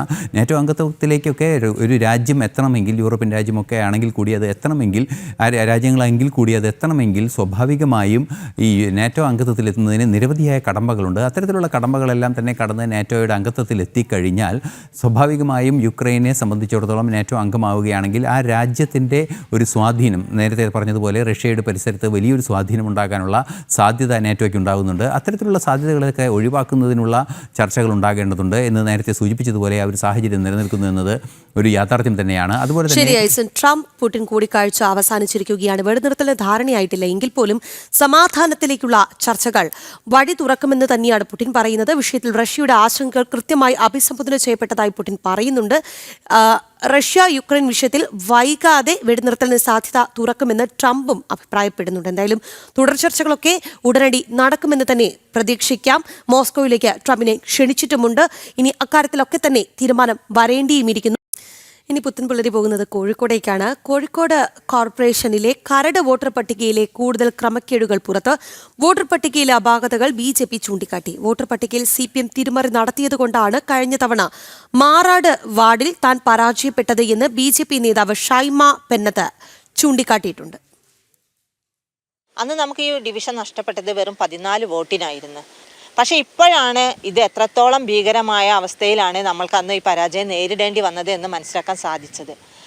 കാരണം ഈ 327 പേരുടെ അഡ്രസ്സും പേരും കണ്ടപ്പോൾ ഞാൻ ഈ ഡിവിഷനിലെ കൗൺസിലർ ആയതുകൊണ്ട് തന്നെ, മുൻ കൗൺസിലർ ആയതുകൊണ്ട് തന്നെ ഈ ഡിവിഷനിലുള്ള ആളുകളുടെ അഡ്രസ്സൊക്കെ ഏകദേശം എനിക്ക് മനസ്സിലാക്കാൻ സാധിക്കും. ഇതിൽ ഒരാൾ പോലും നമ്മുടെ ഡിവിഷനിൽ താമസിക്കുന്ന ആളുകളല്ല, നമ്മുടെ ഈ പ്രദേശത്ത് തന്നെ താമസിക്കുന്ന ആളുകളല്ല എന്നാണ് ഈ അഡ്രസ്സിൽ നിന്നും പേരിൽ നിന്നും നമുക്ക് മനസ്സിലാക്കാൻ സാധിക്കുന്നത്. ഈ 327 ആളുകളുടെ വീട്ടിലേക്ക് ഞാൻ നിങ്ങളുടെ കൂടെ വരാം. എനിക്കൊന്ന് ഇവരുടെ വീടുകൾ ഈ ഡിവിഷനിൽ നിങ്ങൾ കാണിച്ചു തന്നാൽ മാത്രം മതി. കാരണം ഇവരൊന്നും ഈ ഡിവിഷനിലുള്ള ആളുകളല്ല എന്ന് എനിക്ക് കൃത്യമായിട്ട് ഉറപ്പിച്ച് പറയാൻ സാധിക്കുന്നുണ്ട്. ഒരാൾ ഒരു 10 പേരെയെങ്കിലും, ഈ വോട്ടർ പട്ടികയിലുള്ള ഒരു 10 പേരെയെങ്കിലും നിങ്ങൾ ഈ ഡിവിഷനിൽ കാണിച്ചു തരണം. വിവരങ്ങളുമായി ദിസ്ന സുരേഷാണ് നമുക്കൊപ്പം ചേരുന്നത്. Disna, good morning. വളരെ ഗുരുതരമായ ആക്ഷേപമാണ് ഷൈമ പെന്നത്ത് ഉന്നയിക്കുന്നത്. അതായത് ആ തോൽവി, തനിക്ക് നേരിടേണ്ടി വന്ന തോൽവി വെറും 14 വോട്ടുകൾക്ക് മാത്രമായിരുന്നു എന്ന കാര്യം അവർ ചൂണ്ടിക്കാട്ടുന്നുണ്ട്. അതായത് പല വോട്ടർമാരും, വോട്ടർ പട്ടികയിലുള്ള പലരും ആ വാർഡിൽ താമസമില്ലാത്തവരാണ്. അവർ കൂടെ വരാം, നിങ്ങൾ കാണിച്ചു തരൂ ഈ വോട്ടർമാരെ എന്നാണ് അവരുടെ വെല്ലുവിളി. എങ്ങനെയാണ് കൂടുതൽ വിവരങ്ങൾ?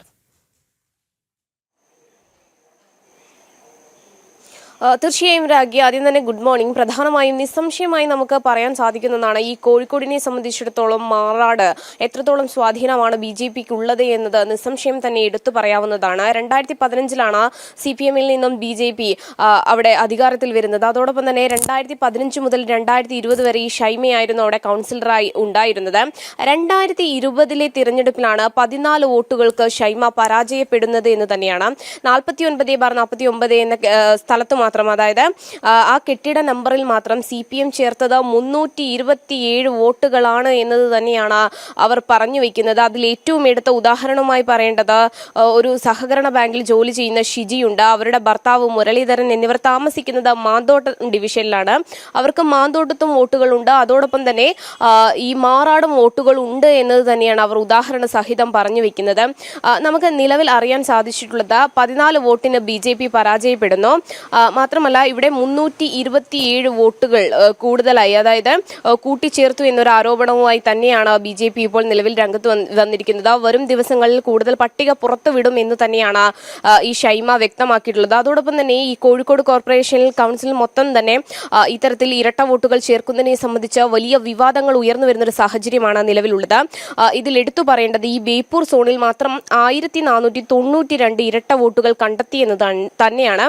അത്തരത്തിൽ നിരവധി സോണുകളിൽ അല്ലെങ്കിൽ നിരവധി ഏരിയകളിൽ ഇത്തരത്തിലുള്ള ഇരട്ട വോട്ടുകൾ കണ്ടെത്തുകയാണ് ഇപ്പോൾ നേതാക്കന്മാർ. ഇതിൽ ഏറ്റവും എടുത്തു പറയേണ്ടത് BJPക്ക് ഏറ്റവും കൂടുതൽ സ്വാധീനമുള്ള മാറാടാണ് ഇത്തരത്തിലൊരു തിരിമറി നടന്നിട്ടുള്ളത് എന്ന് തന്നെയാണ്. 14 വോട്ടിനാണ് ഇവർ പരാജയപ്പെട്ടത്.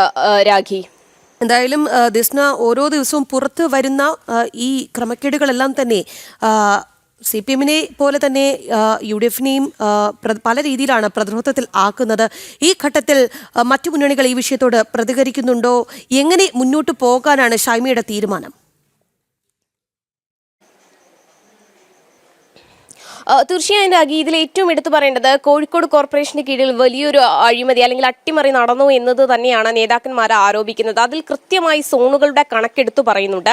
അതിൽ ബേപ്പൂർ സോണിൽ മാത്രം 1492 ഇരട്ട വോട്ടുകൾ കണ്ടെത്തിയിട്ടുണ്ട്. അതോടൊപ്പം തന്നെ ചെറുവണ്ണൂർ സോണിൽ 641 വരുന്ന ഇരട്ട വോട്ട് ലിസ്റ്റും റിട്ടേണിംഗ് ഓഫീസർക്ക്, അതായത് ഇത്തരത്തിൽ ലഭ്യമായിട്ടുണ്ട് എന്ന് തന്നെയാണ് അറിയാൻ സാധിച്ചിരിക്കുന്നത്. മൊത്തത്തിൽ 6738 ഇരട്ട വോട്ടുകളുടെ പട്ടിക സമർപ്പിക്കുകയുണ്ടായി. ഇതോടെ കോഴിക്കോട് കോർപ്പറേഷൻ പരിധിയിൽ മാത്രം 8871 ഇരട്ട വോട്ടുകൾ കണ്ടെത്താൻ കഴിഞ്ഞു എന്ന് തന്നെയാണ് നമുക്ക് നിസ്സംശയം പറയാവുന്ന ഒന്ന് തന്നെയാണ്.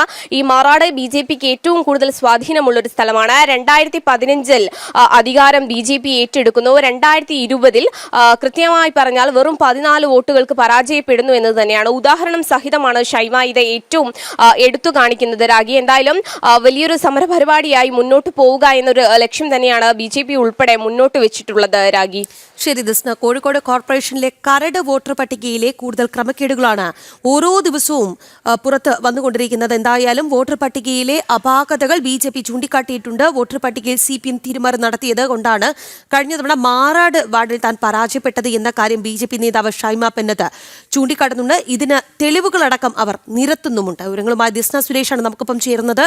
ഇനി നമ്മൾ പോകുന്നത് കൊച്ചിയിലേക്കാണ്. കൈക്കൂലി കേസിൽ ED അസിസ്റ്റന്റ് ഡയറക്ടർക്കെതിരായ വിജിലൻസ് അന്വേഷണം നിലച്ചു. കേസിൽ തുടർ ചോദ്യം ചെയ്യലുകൾ ഉണ്ടാകില്ല, വ്യക്തമായ തെളിവുകളില്ലാതെ ED ഉദ്യോഗസ്ഥനെ പ്രതിയാക്കിയതോടുകൂടി പ്രതിരോധത്തിലായ അന്വേഷണ സംഘ തലവനായിരുന്ന റേഞ്ച് SP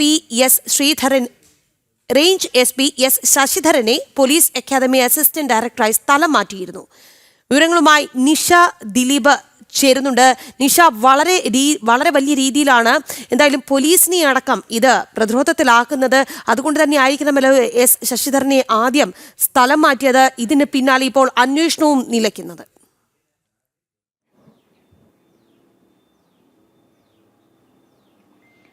രാഖി, കഴിഞ്ഞ മാസം മാത്രം ഈ വിജിലൻസ് അസിസ്റ്റന്റ് ഡയറക്ടറായിരുന്നു ED അസിസ്റ്റന്റ് ഡയറക്ടർ ശേഖർ കുമാറിനെ കഴിഞ്ഞ മാസം 2 തവണയാണ് വിജിലൻസ് ചോദ്യം ചെയ്തത്. ഡിജിറ്റൽ തെളിവുകളുടെ അടിസ്ഥാനത്തിലാണ് ഈ ചോദ്യം ചെയ്യലെന്നായിരുന്നു വിജിലൻസിന്റെ അവകാശവാദം. പക്ഷേ ഈ ചോദ്യം ചെയ്യലിൽ 2 തവണ നടത്തിയ ചോദ്യം ചെയ്യലിലും ശേഖർ കുമാറിൽ നിന്ന് ഈ കേസിലെ പങ്ക് സംബന്ധിച്ച മൊഴികളൊന്നും തന്നെ വിജിലൻസിന് ശേഖരിക്കാനായില്ല.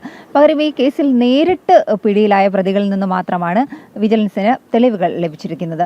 മാത്രമല്ല, ഈ ചോദ്യം ചെയ്യലിന് ശേഷം വിജിലൻസ് SP ആയിരുന്ന ശശിധരനെ പോലീസ് ആസ്ഥാനത്തേക്ക് അസിസ്റ്റന്റ് ഡയറക്ടറായി സ്ഥലം മാറ്റുകയും ചെയ്തിരുന്നു.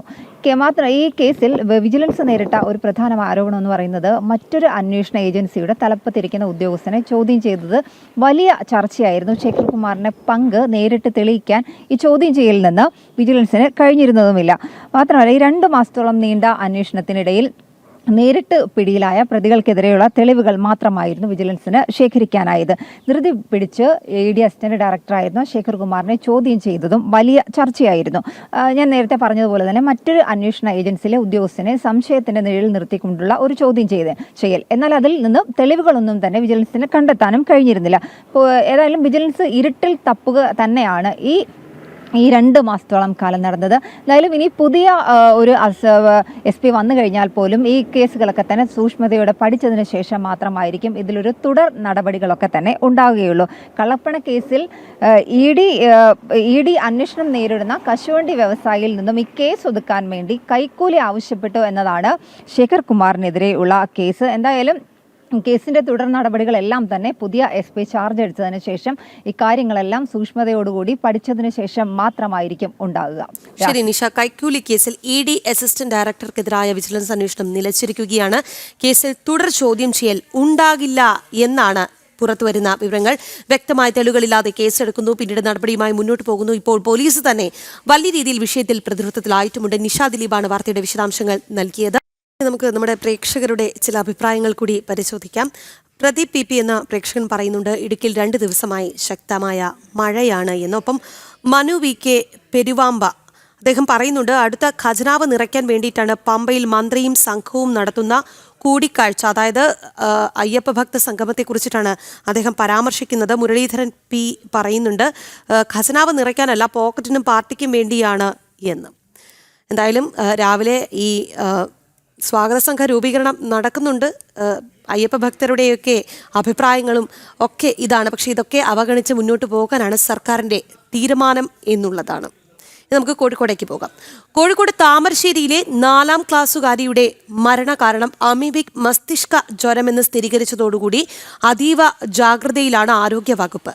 കുട്ടിയുടെ ബന്ധുക്കൾ ഉൾപ്പെടെ 4 പേർ പനി ബാധിച്ച് മെഡിക്കൽ കോളേജിൽ നിരീക്ഷണത്തിലായിരുന്നു. വീടിന് സമീപത്തുള്ള കുളത്തിൽ കുട്ടി കുളിച്ചിരുന്നു എന്നാണ് വിവരം. കുളത്തിലേത് ഉൾപ്പെടെ ജലസാമ്പിളുകൾ ആരോഗ്യവകുപ്പ് ശേഖരിക്കുന്നുമുണ്ട്. വിവരങ്ങളുമായി ദിസ്ന സുരേഷ് നമുക്കൊപ്പം ഒരിക്കൽ കൂടി ചേരുകയാണ്. ദിസ്ന, ഈ കുട്ടിയുടെ മരണകാരണം ഇപ്പോൾ അമീബിക് മസ്തിഷ്ക ജ്വരമാണ് എന്ന് സ്ഥിരീകരിച്ചിരിക്കുന്നു. ഈ വീട്ടിലുണ്ടായിരുന്ന മറ്റു കുട്ടികളടക്കം നിരീക്ഷണത്തിലായിരുന്നു. എന്താണ് അവരുടെയൊക്കെ ആരോഗ്യസ്ഥിതി?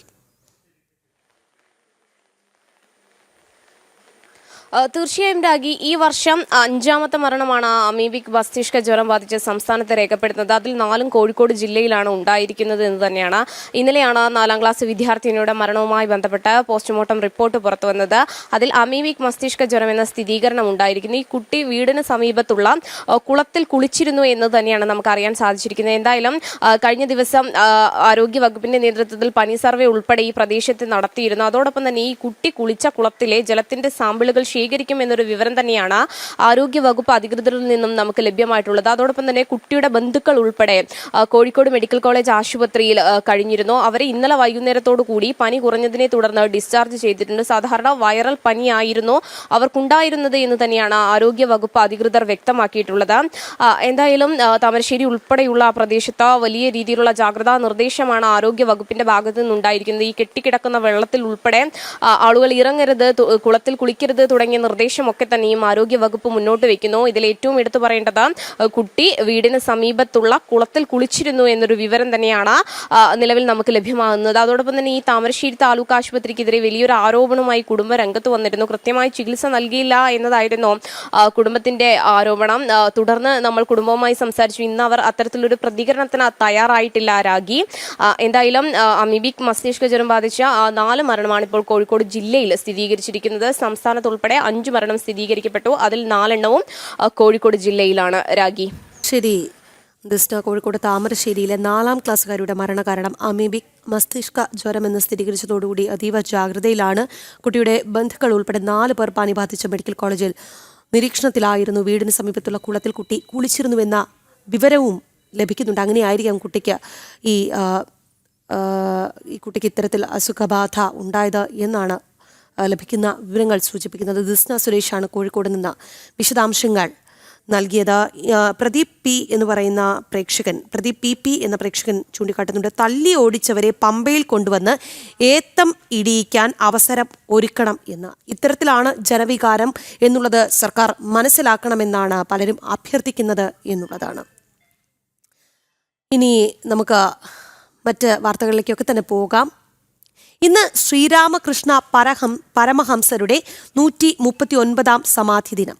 ആധുനിക ഭാരതത്തിലെ ആധ്യാത്മിക ആചാര്യന്മാരിൽ ഏറ്റവും ശ്രേഷ്ഠൻ, അദ്വൈത വേദാന്തത്തിന്റെ പ്രചാരകൻ സ്വാമി ശ്രീരാമകൃഷ്ണ പരമഹംസർ, സ്വാമി വിവേകാനന്ദന്റെ ആത്മീയ ഗുരു, ഭക്തിയുടെ ലഹരിയിൽ ആറാടിയ ഈശ്വരാന്വേഷി ശ്രീരാമകൃഷ്ണ പരമഹംസർ. അദ്ദേഹത്തിന്റെ പാതാരവിന്ദങ്ങളിൽ ജനം ടിവിയുടെ പ്രണാമം.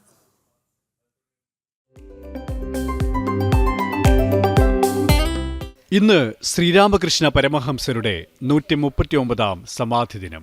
അദ്വൈത വേദാന്തത്തിന്റെ പ്രചാരകൻ, ആധുനിക ഇന്ത്യയിലെ ആധ്യാത്മിക ആചാര്യന്മാരിൽ പ്രമുഖൻ, ഭക്തിയുടെ ലഹരിയിൽ ആറാടിയ ഈശ്വരാന്വേഷി.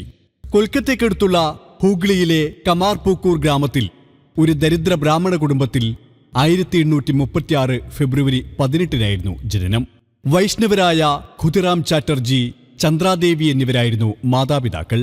ശ്രീരാമകൃഷ്ണ പരമഹംസന്റെ പൂർവാശ്രമത്തിലെ നാമം ഗദാധരൻ എന്നായിരുന്നു. കുട്ടിക്കാലം മുതൽ തന്നെ ആധ്യാത്മിക ചിന്തകളിൽ മുഴുകിക്കഴിയാനായിരുന്നു താൽപര്യം. 17-ാം വയസ്സിൽ പിതാവ് മരിച്ചതിനെ തുടർന്ന് കൊൽക്കത്തയിലെ വിവിധ ക്ഷേത്രങ്ങളിൽ പൂജാരിയായി സേവനമനുഷ്ഠിച്ചു. വീട്ടുകാരുടെ നിർബന്ധത്തിന് വഴങ്ങി 24-ാം വയസ്സിൽ ശാരദാദേവിയെ വിവാഹം ചെയ്തു. 1866 ദക്ഷിണേശ്വരത്തെ കാളീക്ഷേത്രത്തിൽ പൂജാരിയായി. ഭൈരവി, ബ്രാഹ്മണി, തോതാപുരി എന്നിവരിൽ നിന്നും ഹിന്ദുമതത്തെക്കുറിച്ച് കൂടുതൽ പഠിച്ചു. അദ്ദേഹത്തിന് താൻ പഠിച്ച കാര്യങ്ങൾ പ്രായോഗിക അനുഭവത്തിൽ പരീക്ഷിച്ചറിയാനും മറ്റുള്ളവർക്ക് ലളിതമായി അത് പറഞ്ഞുകൊടുക്കാനും അസാമാന്യമായ കഴിവുണ്ടായിരുന്നു. കാളീദേവിയെ സ്വന്തം മാതാവായി കണ്ട് പൂജിച്ച അദ്ദേഹത്തിന് തന്റെ ഭാര്യയായ ശാരദാദേവി പോലും കാളി മാതാവിന്റെ പ്രതിരൂപമായിരുന്നു.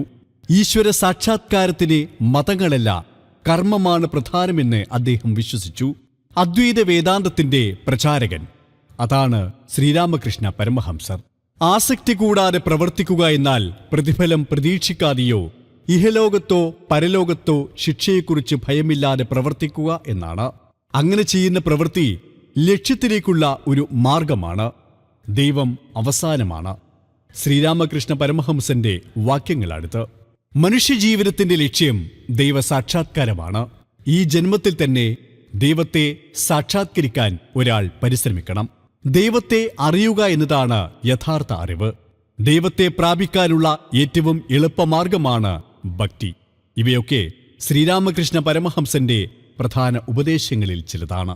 1881 തന്നെ കാണാനെത്തിയ നരേന്ദ്രൻ എന്ന യുക്തിവാദിയായ ചെറുപ്പക്കാരൻ പിന്നീട് ശ്രീരാമകൃഷ്ണ പരമഹംസന്റെ പ്രിയ ശിഷ്യനായി.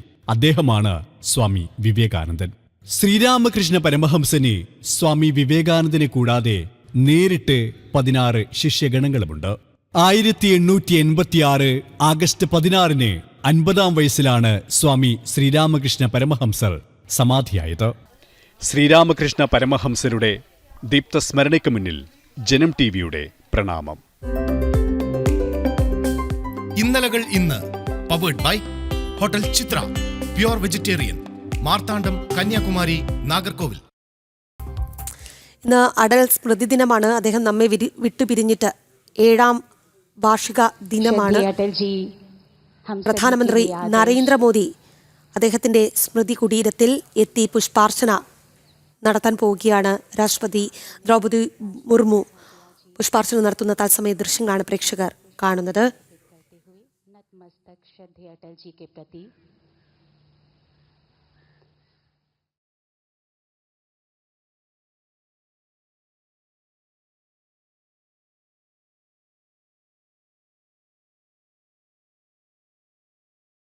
ये श्रद्धेय अटल जी को हम नमन करते हैं. माननीय राष्ट्रपति महोदया जी नतमस्तक होते हुए श्रद्धांजलि अर्पित कर रही हैं. अब भारत के प्रधानमंत्री श्री नरेंद्र मोदी जी पुष्पांजलि अर्पित करेंगे श्रद्धेय अटल जी को. माननीय प्रधानमंत्री श्री नरेंद्र मोदी जी नतमस्तक होते हुए श्रद्धांजलि श्रद्धेय अटल जी को अर्पित कर रहे हैं.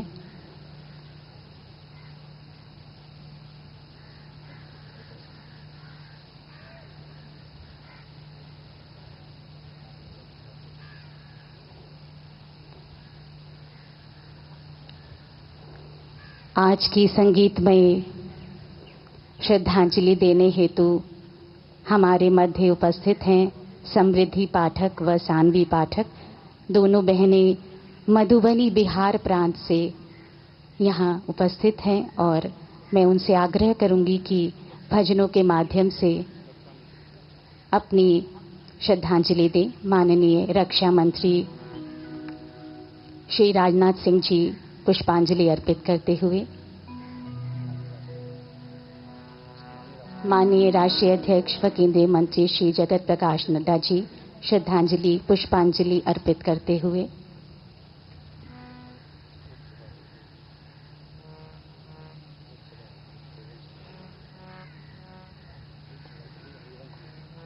माननीय उपसभापति श्री हरिवंश जी पुष्पांजलि अर्पित करते हुए, अब संगीतमय श्रद्धांजलि समृद्धि पाठक व सानवी पाठक द्वारा.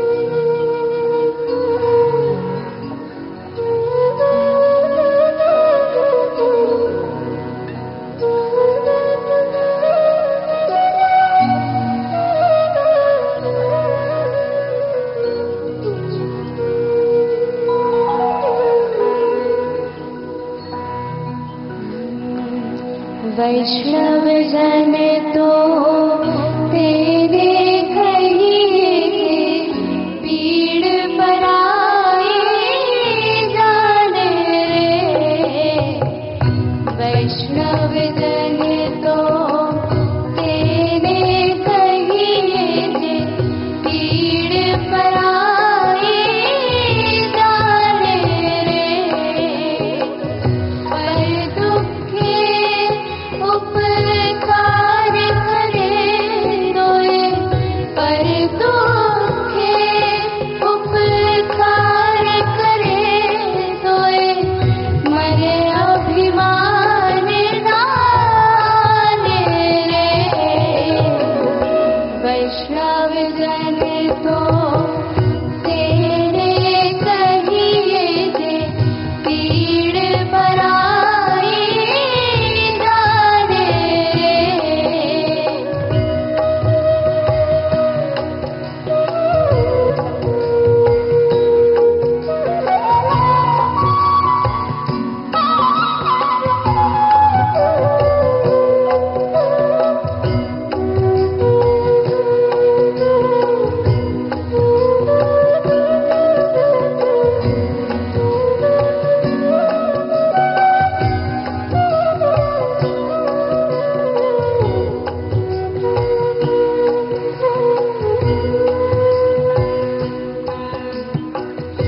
सकल लोकमा सहुने वंदे, निंदा न करे तेरी रे। बाज काश मन निश्चल राखे, धन धन जननी तेरी रे। बाज काश मन निश्चल राखे, धन धन जननी तेरी रे। वैष्णव जन तो तेरे कहिए जे पीड़ पराए जाने रे।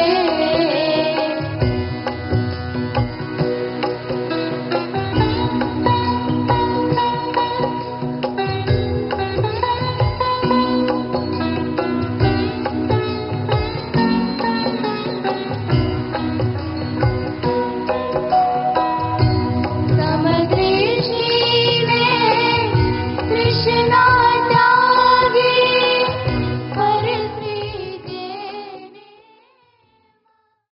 മുൻ പ്രധാനമന്ത്രി അടൽ ബിഹാരി വാജ്പേയിയുടെ സ്മരണയിലാണ് രാജ്യം. അദ്ദേഹം 7 വർഷമായി ഓർമ്മയായിട്ട് സദൈവ് അടലിൽ പ്രധാനമന്ത്രി നരേന്ദ്രമോദിയും രാഷ്ട്രപതി ദ്രൗപദി മുർമുവും അടക്കമുള്ളവർ പുഷ്പാർച്ചന നടത്തിയ തത്സമയ ദൃശ്യങ്ങളാണ് പ്രേക്ഷകർ കണ്ടത്. അവിടെ പ്രത്യേക പൂജയും ഒക്കെ തന്നെ ഉണ്ട് എന്നുള്ളതാണ്. ഇനി നമ്മൾ തിരുവനന്തപുരത്തേക്ക് പോവുകയാണ്.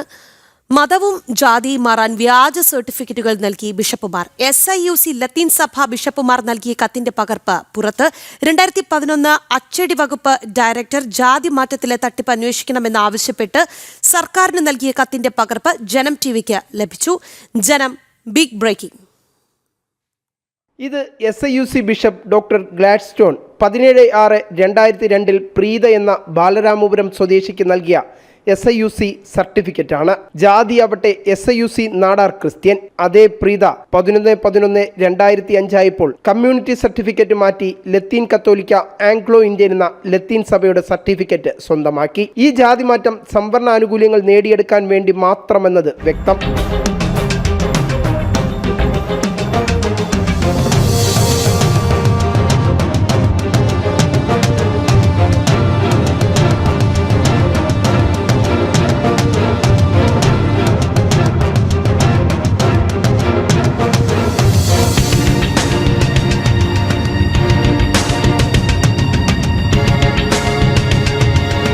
അടുത്തത് ഇങ്ങനെ. ഭരണഘടനാ വിരുദ്ധമായി 18/3/2025 നാടാർ ഹിന്ദു വിഭാഗത്തിൽപ്പെട്ട ഷാജി എന്ന വ്യക്തി ജാതിയും മതവും മാറി ലത്തീൻ ക്രിസ്ത്യാനിയായതിൻ്റെ രേഖയാണിത്.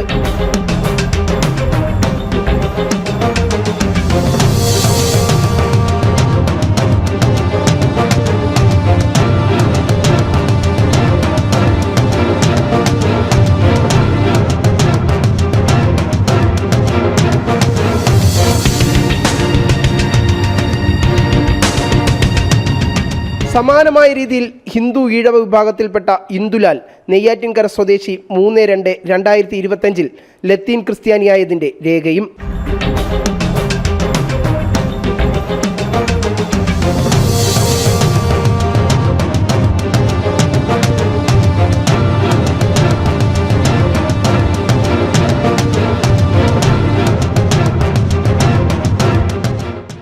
ഇങ്ങനെ ഈ വർഷം മാത്രം ജാതിയും മതവും മാറിയവർ 1000-ലേറെ പേരാണ്. ഇതൊക്കെ പൂർണ്ണമായും സംവരണ ആനുകൂല്യങ്ങൾക്ക് വേണ്ടിയെന്ന് വ്യക്തം. ജനനം കൊണ്ടാണ് ജാതി നിർണ്ണയിക്കപ്പെടുന്നതെന്ന് ഭരണഘടനയിൽ തന്നെ വ്യക്തമാക്കിയിട്ടുണ്ട്. ഭരണഘടനയെ അട്ടിമറിച്ചാണ് ഉദ്യോഗസ്ഥർ മതമേലധ്യക്ഷന്മാരുടെ സ്വാധീനത്തിൽ സംസ്ഥാനത്ത് ജാതി മാറ്റം തകൃതിയായി നടത്തുന്നത്.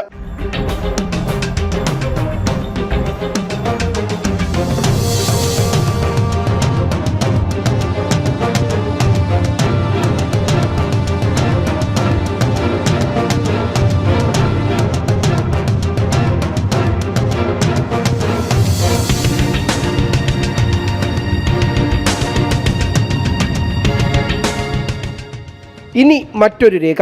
2011 തന്നെ ജാതി മാറ്റം നിയമപരമായി അല്ലാതെ നടക്കുന്നു എന്ന് ചൂണ്ടിക്കാട്ടി അച്ചടി വകുപ്പ് ഡയറക്ടർ സർക്കാരിന് നൽകിയ കത്തിന്റെ പകർപ്പാണിത്.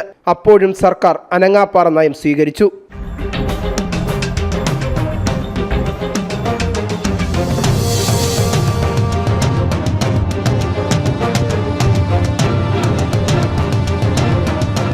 ആയിരത്തി 1947 മുമ്പ് ലത്തീൻ സഭ വിശ്വാസികളായി ചേർന്നവർക്കും അവരുടെ പിൻതലമുറക്കാർക്കും മാത്രമേ ലത്തീൻ സഭ സർട്ടിഫിക്കറ്റ് നൽകാവൂ എന്ന നിയമം നിലനിൽക്കെയാണ് ജാതിമാറ്റ അട്ടിമറി സംസ്ഥാനത്ത് നടക്കുന്നത്.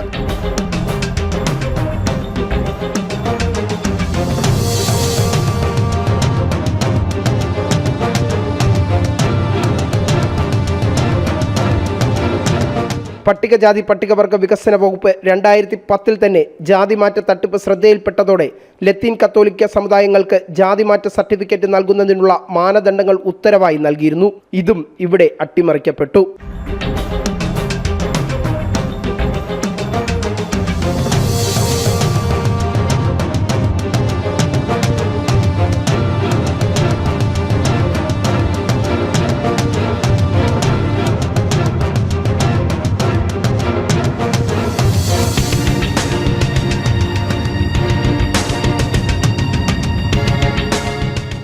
സമാനമായ രീതിയിൽ ദേശീയ പിന്നോക്ക കമ്മീഷനും സർക്കാരിന് ഇതേ നിർദ്ദേശം നൽകിയിരുന്നു.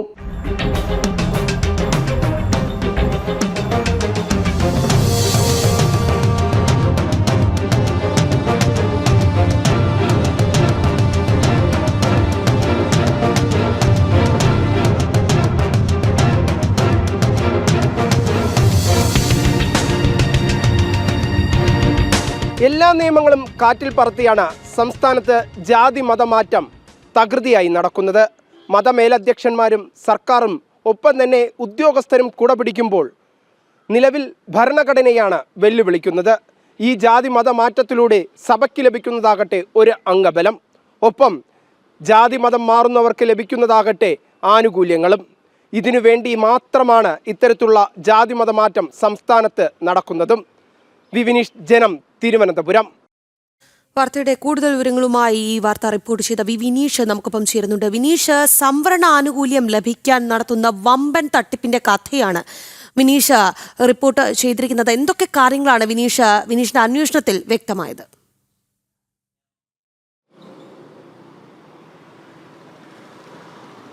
രാഗി, പൊതുവെ നമ്മൾ കേൾക്കാറുള്ളത് സംസ്ഥാനത്ത് മതമാറ്റം അല്ലെങ്കിൽ ആനുകൂല്യങ്ങൾക്ക് വേണ്ടിയിട്ടുള്ള മതമാറ്റം എന്ന വാർത്തകളായിരുന്നു കാലങ്ങളായി പുറം ലോകത്ത് വന്നിരുന്നത്. പക്ഷേ അതിൽ നിന്നും വലിയൊരു തട്ടിപ്പ് തന്നെയാണ് ഇപ്പോൾ പുറത്ത് ജനം TV കൊണ്ടുവന്നിരിക്കുന്നത്. കാരണം ജാതി മാറ്റം എന്നത് ഭരണഘടന വിരുദ്ധമായിരിക്കെ ആ ജാതി മാറ്റത്തിനായി സർക്കാരും മതമേലധ്യക്ഷന്മാർ, പ്രത്യേകിച്ച് ലത്തീൻ സഭയുടെയും SIUC സഭയുടെയൊക്കെ ബിഷപ്പുമാർ തന്നെ നേരിട്ടെത്തി അവർ അത്തരത്തിലുള്ള സർട്ടിഫിക്കറ്റുകൾ നൽകുന്നു. ആ സർട്ടിഫിക്കറ്റുകളുടെ ആനുകൂല്യത്തിൽ പ്രത്യേകിച്ച് ഇന്ന മതത്തിൽപ്പെട്ട ആളാണ് SIUC ക്രിസ്ത്യൻ നാടാർ എന്ന് ഒരു കുട്ടിക്ക് ജാതി സർട്ടിഫിക്കറ്റ് ഒരു SIUCയുടെ തന്നെ ബിഷപ്പ് നൽകുന്നു. അതിന് തൊട്ടു പിന്നാലെ 2 വർഷം പിന്നിടുന്നതിന് തൊട്ടു പിന്നാലെ തന്നെ അത് നമുക്ക് മനസ്സിലാക്കാൻ സാധിക്കുന്നത് ലത്തീൻ സഭയുടെ ബിഷപ്പ് അടുത്തൊരു സർട്ടിഫിക്കറ്റ്, കമ്മ്യൂണിറ്റി സർട്ടിഫിക്കറ്റ് നൽകുന്നു.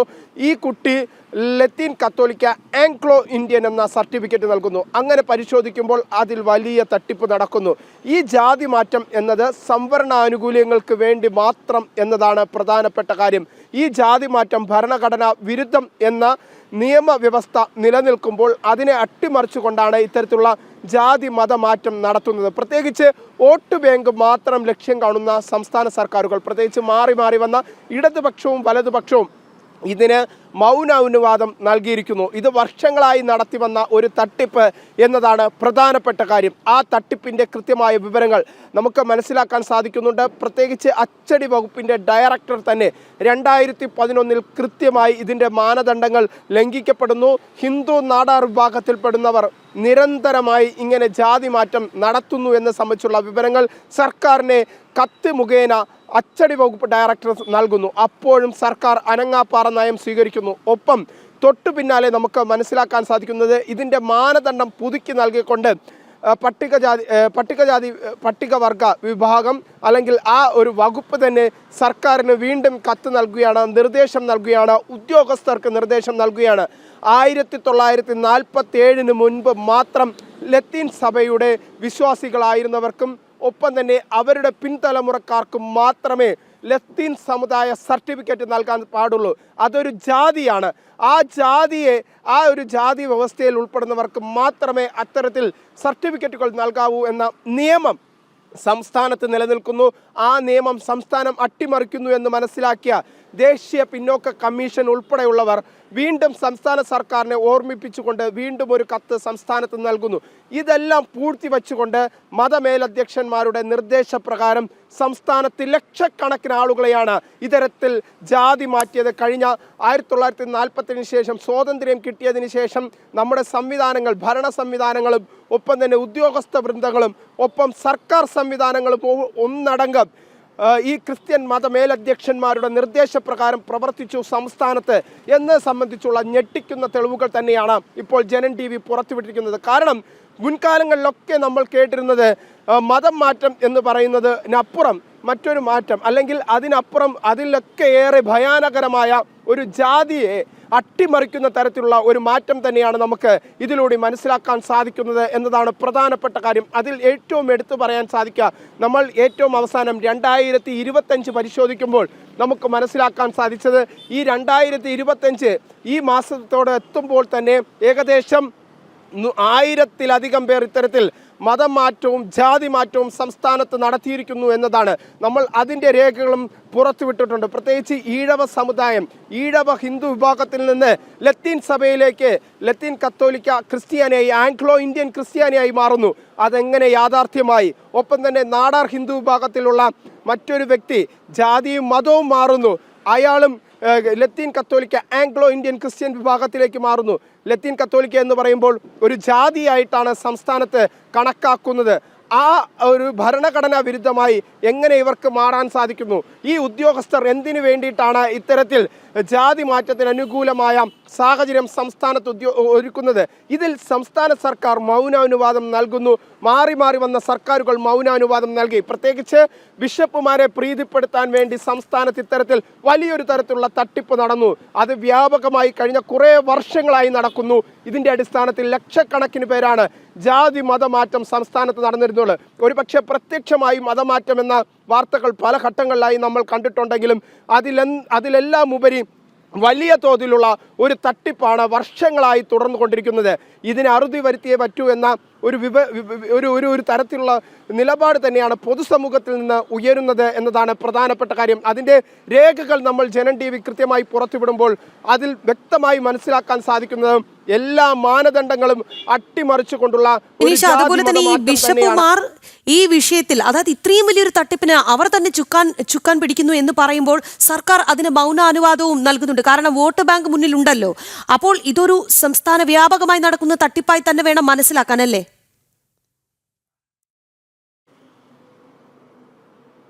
തീർച്ചയായിട്ടും സംസ്ഥാന വ്യാപകമായി തന്നെയാണ് ഇത്തരത്തിലുള്ള ഒരു തട്ടിപ്പ് നടക്കുന്നത് എന്ന കാര്യത്തിൽ സംശയമില്ല. അതിലുപരി എടുത്തു പറയേണ്ട മറ്റൊരു കാര്യം, ഒരാൾ മതവും ജാതിയും മാറി ലത്തീൻ കത്തോലിക്ക ആംഗ്ലോ ഇന്ത്യനായി മാറുമ്പോൾ അതിന് പിന്നിൽ ഒരു സഭയെ സംബന്ധിച്ചിടത്തോളം ഒരു അംഗബലം വർദ്ധിക്കുകയാണ്. ആ വ്യക്തി മതം മാറുമ്പോൾ വ്യക്തിയെ സംബന്ധിച്ചിടത്തോളം അയാൾ നാടാർ ഹിന്ദു വിഭാഗത്തിൽപ്പെടുന്ന ആളാണെങ്കിൽ അയാൾക്കുള്ളത് 1% ആനുകൂല്യങ്ങൾ അല്ലെങ്കിൽ 1% സംവരണമാണ് ജോലി സംബന്ധമായ കാര്യങ്ങൾക്കും PSCയിലും അടക്കം. പക്ഷേ ഇദ്ദേഹം ലത്തീൻ കത്തോലിക്ക സഭയുടെ അല്ലെങ്കിൽ അത്തരത്തിലുള്ള ജാതി മാറ്റം നടത്തുന്നതിലൂടെ മതമാറ്റം നടത്തുന്നതിലൂടെ അദ്ദേഹത്തിന് ലഭിക്കുന്നതാകട്ടെ 4% സംവരണം. ഈ സംവരണ ആനുകൂല്യങ്ങൾ മുന്നിൽ കണ്ടുകൊണ്ടുള്ള ജാതി മതമാറ്റം വർഷങ്ങളായി സംസ്ഥാനത്ത് നടക്കുന്നു. അങ്ങനെ സംസ്ഥാന സർക്കാരിൻ്റെ ജോലിയിൽ വിവിധ വകുപ്പുകളിൽ അത്തരത്തിൽ ജാതി മത തട്ടിപ്പിലൂടെ അനധികൃതമായി ഈ ഇത്തരത്തിലുള്ള സർട്ടിഫിക്കറ്റുകൾ സമ്പാദിച്ചതിലൂടെ ജോലിയിലിരിക്കുന്നതാകട്ടെ സർക്കാർ ജോലിയിലിരിക്കുന്നതാകട്ടെ നിരവധി പേർ എന്ന കണക്കുകളാണ് പുറത്തു വരുന്നത്. അത്തരത്തിലുള്ള വലിയ തട്ടിപ്പുകൾ സംസ്ഥാനത്ത് ഇപ്പോഴും അരങ്ങേറുന്നു എന്നതാണ് പ്രധാനപ്പെട്ട കാര്യം. നിലവിൽ അതിൻ്റെ ഒരു ചെറിയ തോതിലുള്ള തെളിവുകളാണ് ജനം TV ഇപ്പോൾ പുറത്തുവിട്ടിരുന്നത്. പ്രത്യേകിച്ച് കാലങ്ങളായി വർഷങ്ങളായി ഇത്തരത്തിലുള്ള തട്ടിപ്പുകൾ സംസ്ഥാനത്ത് നടക്കുന്നു. സംസ്ഥാന സർക്കാർ ഇതിന് മൗനാനുവാദം നൽകുന്നു. ഒപ്പം തന്നെ മതമേലധ്യക്ഷന്മാർ നിർദ്ദേശിക്കുന്നതിനനുസരിച്ച് സർക്കാർ ഉദ്യോഗസ്ഥർ നിർദ്ദേശിക്കുക എന്ന് പറയുന്നത് SIUCയുടെയോ അല്ലെങ്കിൽ ലത്തീൻ കത്തോലിക്ക സഭയുടെ കമ്മ്യൂണിറ്റി സർട്ടിഫിക്കറ്റ് നൽകുന്നതോടുകൂടി ഈ പ്രത്യേകിച്ച് വില്ലേജ് ഓഫീസർമാരാകട്ടെ ഇതിന് ചുമതലപ്പെട്ട ഉദ്യോഗസ്ഥരാകട്ടെ താലൂക്ക് തഹസിൽദാരാകട്ടെ ഇവരെല്ലാവരും ചെയ്യുന്നത് ഈ ഒരു കമ്മ്യൂണിറ്റി സർട്ടിഫിക്കറ്റ് കാണുമ്പോൾ ആ വ്യക്തിയുടെ പിൻതലമുറക്കാരെക്കുറിച്ച് പരിശോധിക്കുകയോ മറ്റു രേഖകളോ പരിശോധിക്കാതെ തന്നെ അവർക്ക് കമ്മ്യൂണിറ്റി ജാതി സർട്ടിഫിക്കറ്റ് ജാതി മാറാനുള്ള സർട്ടിഫിക്കറ്റുകൾ നൽകുന്നു. അതിലൂടെ വലിയ തട്ടിപ്പ് സംസ്ഥാനത്ത് നിൽക്കുന്നു. സഭയെ സംബന്ധിച്ചിടത്തോളം സഭയ്ക്കൊരു അംഗബലം കൂടുന്നു എന്നത് വലിയ കാര്യമായി സഭ കാണുന്നു. പ്രത്യേകിച്ച് മറ്റൊരു ജാതിയിൽ നിന്ന് മറ്റൊരു മതവിഭാഗത്തിൽ നിന്ന് ഒരു വ്യക്തി സഭയുടെ ഭാഗമാകുമ്പോൾ ആ കുടുംബത്തിലെ പൂർണ്ണമായും വീണ്ടും വരും തലമുറ കൺവെർട്ടാകുന്നു എന്നെ സംബന്ധിച്ചുള്ള കൃത്യമായ ഒരു അടിസ്ഥാന ബോധം സഭയ്ക്കുണ്ട്. അതിൻ്റെ അടിസ്ഥാനത്തിൽ തന്നെയാണ് സഭ ഇത്തരത്തിലുള്ള തട്ടിപ്പുകൾക്ക് ബിഷപ്പുമാർ അടക്കമുള്ളവർ കൂട്ടുനിൽക്കുന്നത് എന്ന കാര്യത്തിൽ സംശയമില്ല. മതവും ജാതിയും മാറാൻ വ്യാജ സർട്ടിഫിക്കറ്റുകൾ നൽകിയ ബിഷപ്പുമാർ എന്ന വാർത്തയാണ് നമ്മൾ ചർച്ച ചെയ്തുകൊണ്ടിരുന്നത്. SIUC ലത്തീൻ സഭ ബിഷപ്പുമാർ നൽകിയ കത്തിന്റെ പകർപ്പ് ജനം TV പുറത്തുവിട്ടിരിക്കുകയാണ്. 2011 അച്ചടി വകുപ്പ് ഡയറക്ടർ ജാതി മാറ്റത്തിലെ തട്ടിപ്പ് അന്വേഷിക്കണമെന്നാവശ്യപ്പെട്ട് സർക്കാരിനൊരു കത്ത് നൽകിയിരുന്നു. ആ കത്തിന്റെ പകർപ്പ് ജനം TV പുറത്ത് വിടുകയാണ്. ഈ വാർത്തയുടെ വിശദാംശങ്ങൾ നൽകിക്കൊണ്ടിരുന്നത് വിനീഷാണ്. വിനീഷ് തുടരുന്നുണ്ട്. വിനീഷ്, നമ്മൾ പുറത്തു വിടുന്നത് ഒരു വലിയ മഞ്ഞുമലയുടെ ഒരു അറ്റം മാത്രമാണ് എന്നുള്ളതാണ്. അതായത് SIUC ലത്തീൻ സഭ ബിഷപ്പുമാർ ഈ തട്ടിപ്പിന് ചുക്കാൻ പിടിക്കുന്നുണ്ട് എങ്കിൽ അതിൽ സർക്കാർ ഉദ്യോഗസ്ഥരുടെ പങ്ക് വളരെ വലുതാണ്. അവർ വോട്ട് ബാങ്ക് ലക്ഷ്യം വെച്ച് വലിയ തട്ടിപ്പിന് കൂട്ട് നിൽക്കുന്നു. കൃത്യമായ നടപടികൾ ഈ ഉദ്യോഗസ്ഥർക്കടക്കം എതിരെ വേണ്ടതല്ലേ വിനീഷ്?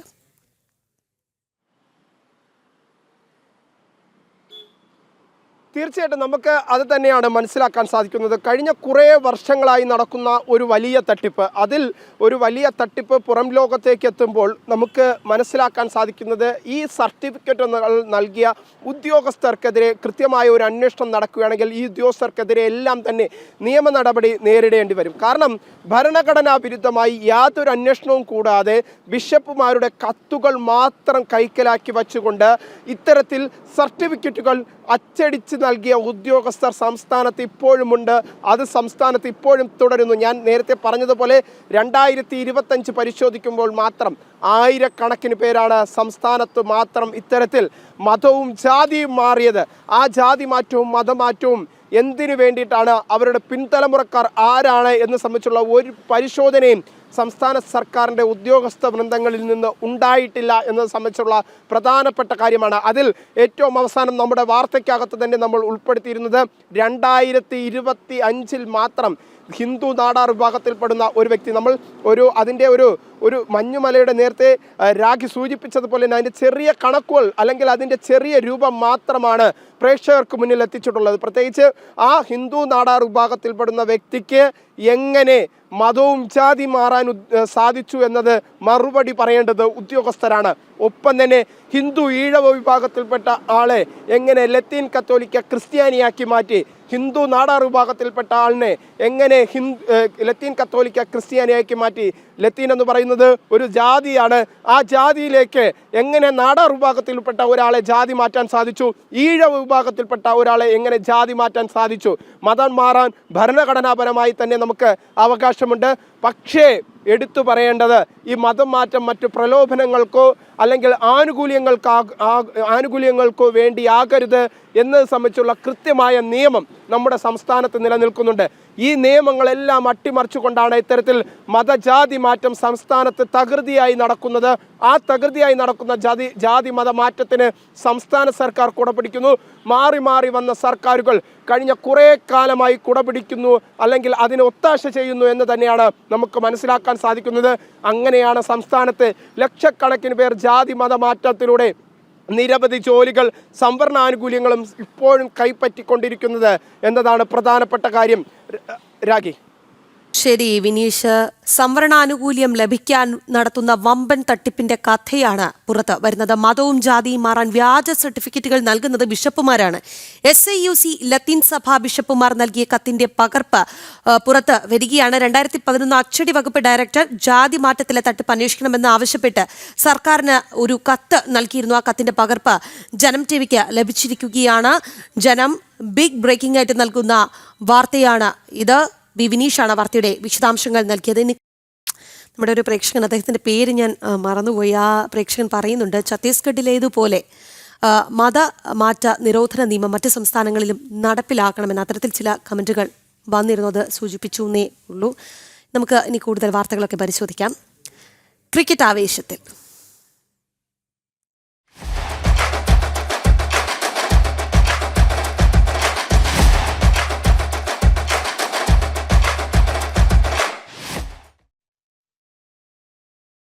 കേരള ക്രിക്കറ്റ് ലീഗ് യുവതാരങ്ങൾക്ക് വലിയ അവസരമാണ് നൽകുന്നതെന്ന് ഇന്ത്യൻ ക്രിക്കറ്റ് താരം സഞ്ജു വി സാംസൺ.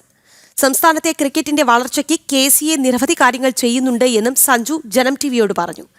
സഞ്ജുവിനൊപ്പം പരിശീലന ഗ്രൗണ്ടിൽ നിന്ന് നിഖിൽ കുമാർ തയ്യാറാക്കിയ റിപ്പോർട്ടിലേക്ക്. കേരള ക്രിക്കറ്റ് ലീഗ് 2ാം സീസൺ തുടങ്ങാൻ ഇനി ദിവസങ്ങൾ മാത്രമാണ് ബാക്കിയുള്ളത്.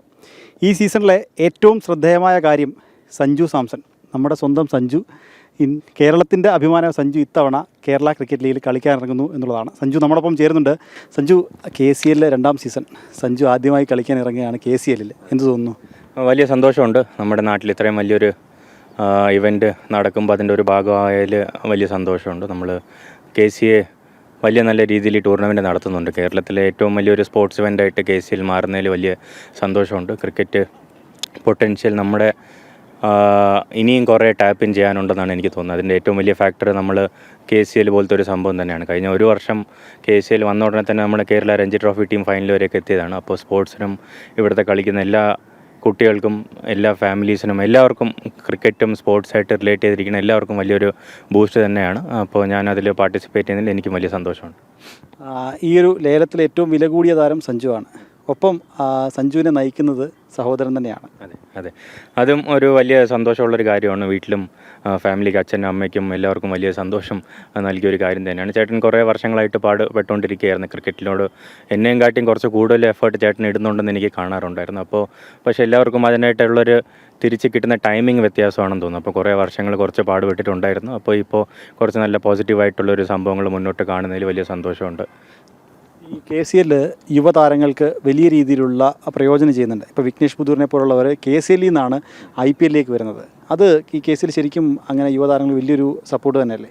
അത് ഞാൻ നേരത്തെ പറഞ്ഞ പോലെ നാട്ടിലെ ചെറിയ ഒരു ഏജ് കാറ്റഗറി കഴിഞ്ഞാൽ പിന്നെ എന്തെന്നുള്ളൊരു ചോദ്യം എപ്പോഴും ഉണ്ടായിരുന്നു. പക്ഷേ ഇപ്പോൾ KCL പോലത്തെ ഒരു സംഭവം വരുമ്പോൾ വിഘ്നേഷ് പുത്തൂർ പോലെ ഏറ്റവും ജൂനിയറായിട്ടുള്ള പ്ലെയറിനും നമ്മുടെ KJ രാകേഷ് പോലെ ഏറ്റവും സീനിയറായിട്ടുള്ള പ്ലെയറിനും വന്ന് ഒരു ഓപ്പർച്യൂണിറ്റി തന്നെയാണ്. എല്ലാവരും ഒരു TV-യിൽ കേരളത്തിന് വേണ്ടി കളിക്കുമ്പോൾ സ്റ്റാർ സ്പോർട്സ് ഇത്രയും വലിയൊരു ചാനലിൽ ഒരു 10 മാച്ച് കളിക്കാൻ കിട്ടുമെന്ന് വെച്ചാൽ വലിയൊരു ഓപ്പർച്യൂണിറ്റി തന്നെയാണ്.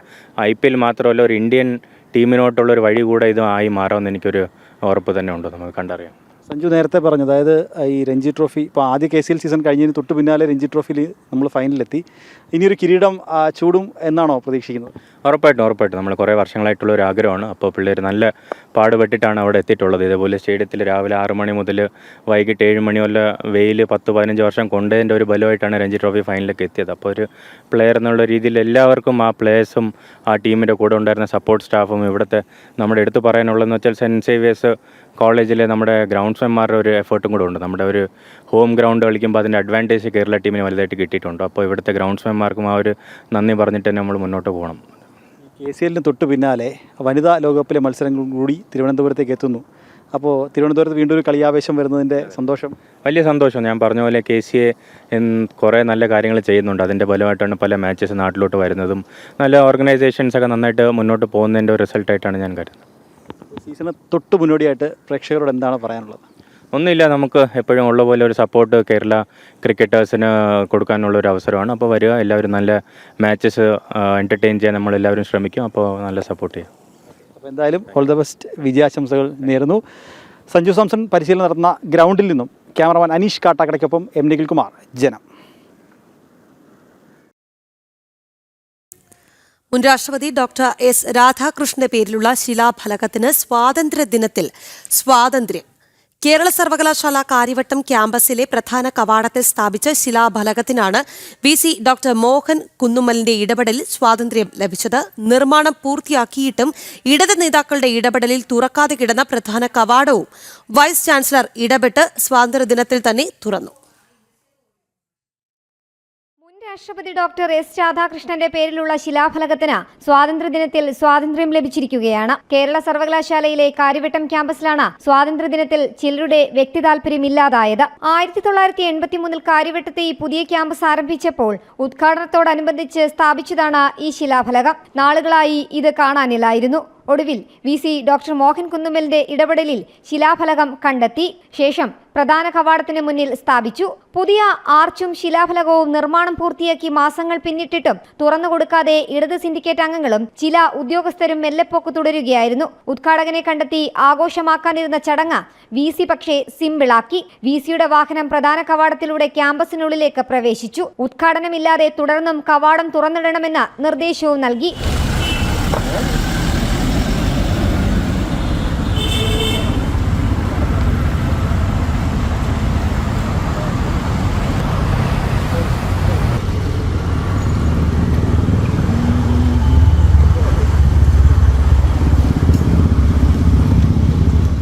നിർമ്മാണം പൂർത്തിയാക്കിയിട്ടും തുറന്നുകൊടുക്കാത്ത കവാടത്തിനും മുൻ രാഷ്ട്രപതി ഡോക്ടർ S. രാധാകൃഷ്ണന്റെ പേരിലുള്ള ശിലാഫലകത്തിനും സ്വാതന്ത്ര്യദിനത്തിൽ സ്വാതന്ത്ര്യം ലഭിച്ചു. കാര്യവട്ടം ക്യാമ്പസിലെ പ്രധാന കവാടത്തിൽ സ്ഥാപിച്ചിരുന്ന ശിലാഫലകത്തിനാണ് VCയുടെ ഇടപെടലിൽ സ്വാതന്ത്ര്യം ലഭിച്ചത്. ആരും അറിയാതെ കാണാതായ ഫലകത്തിന് പുതുമാനങ്ങൾ ലഭിക്കുകയാണിവിടെ. ആദ്യം കാണാതാവുക, പിന്നീട് കണ്ടെത്തി തിരുവനന്തപുരത്തെ കാര്യവട്ടം ക്യാമ്പസിന് മുൻപിലെ പ്രധാന കവാടത്തിന് മുൻപിൽ ഈ ശിലാഫലകം ഇങ്ങനെ സ്ഥാപിക്കുക. മുൻ രാഷ്ട്രപതി കൂടിയായ ഡോക്ടർ S. രാധാകൃഷ്ണന്റെ പേരിലുള്ള ഈ ശിലാഫലകം സ്ഥാപിച്ച് ദിവസങ്ങളും മാസങ്ങളും പിന്നിട്ടു. പക്ഷേ ഇതിനു മുൻപിലുള്ള ഈ പ്രധാന കവാടം തുറന്നു കൊടുക്കാൻ അധികാരികൾ തയ്യാറായില്ല. അതിനും ചില വ്യക്തി താൽപര്യങ്ങൾ മുൻനിർത്തിയായിരുന്നു. പക്ഷേ ഇന്ന് VC വന്നതോടുകൂടി സ്വാതന്ത്ര്യദിനത്തിൽ തന്നെ ഡോക്ടർ S. രാധാകൃഷ്ണൻ മുൻ രാഷ്ട്രപതിയുടെ ശിലാഫലകത്തിനും സ്വാതന്ത്ര്യം കിട്ടിയിരിക്കുകയാണ്. Cameraman Viju M. സായിക്കൊപ്പം S. ശാലിനി, ജനം, തിരുവനന്തപുരം. പ്രീതി ജയൻ, രാജൻ ചങ്ങാട്ട് എന്നിവരുടെ കമൻറ്റ് ഞാൻ കണ്ടു, സന്തോഷം അറിയിക്കുകയാണ്. ഇനി നമ്മൾ പോകുന്നത് പത്തനംതിട്ടയിലേക്കാണ്. പത്തനംതിട്ടയിൽ പണപ്പിരിവിന്റെ പേരിൽ DYFI നേതാക്കൾ തമ്മിൽ വാക്കുതർക്കം. മല്ലപ്പള്ളി ബ്ലോക്ക് സെക്രട്ടറി ആൽഫിൻ ഡാനിയും ഏരിയ കമ്മിറ്റി അംഗം കിരണുമായാണ് വാക്കുതർക്കം നടന്നത്. ഓഗസ്റ്റ് 15-ന് DYFI നടത്തിയ പരിപാടിക്ക് പണപ്പിരിവ് നടത്തുന്നതുമായി ബന്ധപ്പെട്ടായിരുന്നു തർക്കം. ആര് ഭീഷണിപ്പെടുത്തി? എന്നെ ഞാൻ നിങ്ങളെ ഭീഷണിപ്പെടുത്തി? എന്നോട് പിരിവ് വെക്കേണ്ട കാര്യം നിങ്ങൾ പറഞ്ഞോ. പാർട്ടി ഫണ്ടിന്റെ ഇടയിൽ ഒരു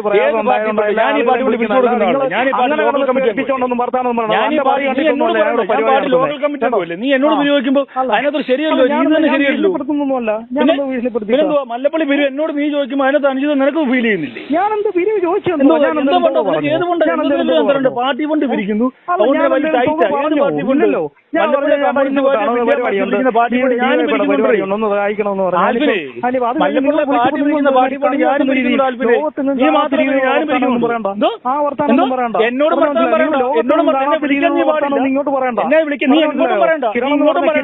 പറഞ്ഞു കഴിഞ്ഞാൽ പേടിച്ചു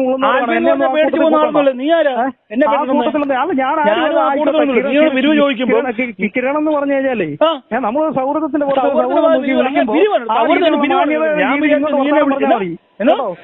വേറെ ആളുകളെ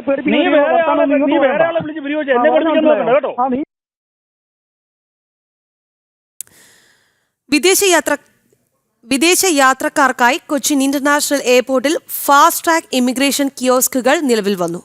ബ്യൂറോ ഓഫ് ഇമിഗ്രേഷൻ മേധാവികളും സിയാൽ ഉദ്യോഗസ്ഥരും ചേർന്ന് കിയോസ്കുകളുടെ ഉദ്ഘാടനം നിർവഹിച്ചു. ഇനി മുതൽ വിദേശ യാത്രകൾക്ക് പോകുന്നവർക്ക് ക്യൂവിൽ കാത്തു നിൽക്കാതെ വേഗത്തിൽ യാത്ര ചെയ്യാൻ ഈ സൗകര്യം പ്രയോജനപ്പെടുത്താം. ബ്യൂറോ ഓഫ് ഇമിഗ്രേഷൻ ആണ് ഡിപ്പാർച്ചർ വെയിറ്റിംഗ് ഏരിയയിൽ കിയോസ്കുകൾ സ്ഥാപിച്ചത്. ഇന്ത്യൻ പൗരന്മാർക്കും OCI കാർഡ് ഉള്ളവർക്കും വേണ്ടിയുള്ള ഭാരത സർക്കാരിന്റെ പദ്ധതിയാണ് fast track immigration trusted traveller programme. ഇതിൽ ഒരു തവണ രജിസ്റ്റർ ചെയ്ത് അംഗമാകുന്നവർക്ക് ഏത് വിദേശയാത്രയിലും സ്മാർട്ട് ഗേറ്റുകൾ വഴി 20 സെക്കൻഡിനുള്ളിൽ ഇമിഗ്രേഷൻ നടപടികൾ പൂർത്തിയാക്കാം. നിലവിൽ കൊച്ചി ഉൾപ്പെടെ രാജ്യത്ത് 8 അന്താരാഷ്ട്ര വിമാനത്താവളങ്ങളായ മുംബൈ, ഡൽഹി, ചെന്നൈ, അഹമ്മദാബാദ്, കൊൽക്കത്ത, ബാംഗ്ലൂർ, ഹൈദരാബാദ് എന്നിവിടങ്ങളിൽ ഈ സൗകര്യം ലഭ്യമാണ്. പദ്ധതിയിൽ അംഗമാകുന്നതിനായി യാത്രക്കാർക്ക് 3 വഴികളാണുള്ളത്. ഓൺലൈനായി അപേക്ഷിക്കാൻ വെബ്സൈറ്റ് വഴി ആവശ്യമായ രേഖകൾ സമർപ്പിക്കണം. ഇതുകൂടാതെ ഇന്ത്യയിലെ 8 അന്താരാഷ്ട്ര വിമാനത്താവളങ്ങളിലെ ഇമിഗ്രേഷൻ കൗണ്ടറുകൾ വഴി നേരിട്ടും അപേക്ഷിക്കാം. തൊട്ടടുത്തുള്ള ഫോറിനേഴ്സ് റീജിയണൽ രജിസ്ട്രേഷൻ ഓഫീസ് വഴിയും അപേക്ഷ നൽകാം. ബ്യൂറോ ഓഫ് ഇമിഗ്രേഷൻ കൊച്ചി വിമാനത്താവളത്തിൽ സ്ഥാപിച്ച FTI TTP കിയോസ്കുകളുടെ ഉദ്ഘാടനം ബ്യൂറോ ഓഫ് ഇമിഗ്രേഷൻ മേധാവികളും സിയാൽ ഉദ്യോഗസ്ഥരും ചേർന്ന് നിർവഹിച്ചു. ജനം, കൊച്ചി. സ്വകാര്യ ട്യൂഷൻ സെന്ററുകളിലടക്കം ക്ലാസ് എടുക്കുന്ന അധ്യാപകർക്കെതിരെ നടപടി തുടങ്ങി പൊതുവിദ്യാഭ്യാസ വകുപ്പ്. മത്സര പരീക്ഷാ കേന്ദ്രങ്ങൾ നടത്തുകയും ക്ലാസ് എടുക്കുകയും ചെയ്യുന്ന സർക്കാർ എയ്ഡഡ് സ്കൂൾ അധ്യാപകർക്കെതിരെ നടപടി തുടങ്ങി. പൊതുവിദ്യാഭ്യാസ ഡയറക്ടറുടെ നിർദ്ദേശാനുസരണം ഇവർക്കെതിരെ നടപടി സ്വീകരിക്കുകയാണ്. വിവരങ്ങളുമായി ശ്രീനന്ദ SP ചേരുന്നുണ്ട്. ശ്രീനന്ദ, വിവരങ്ങൾ.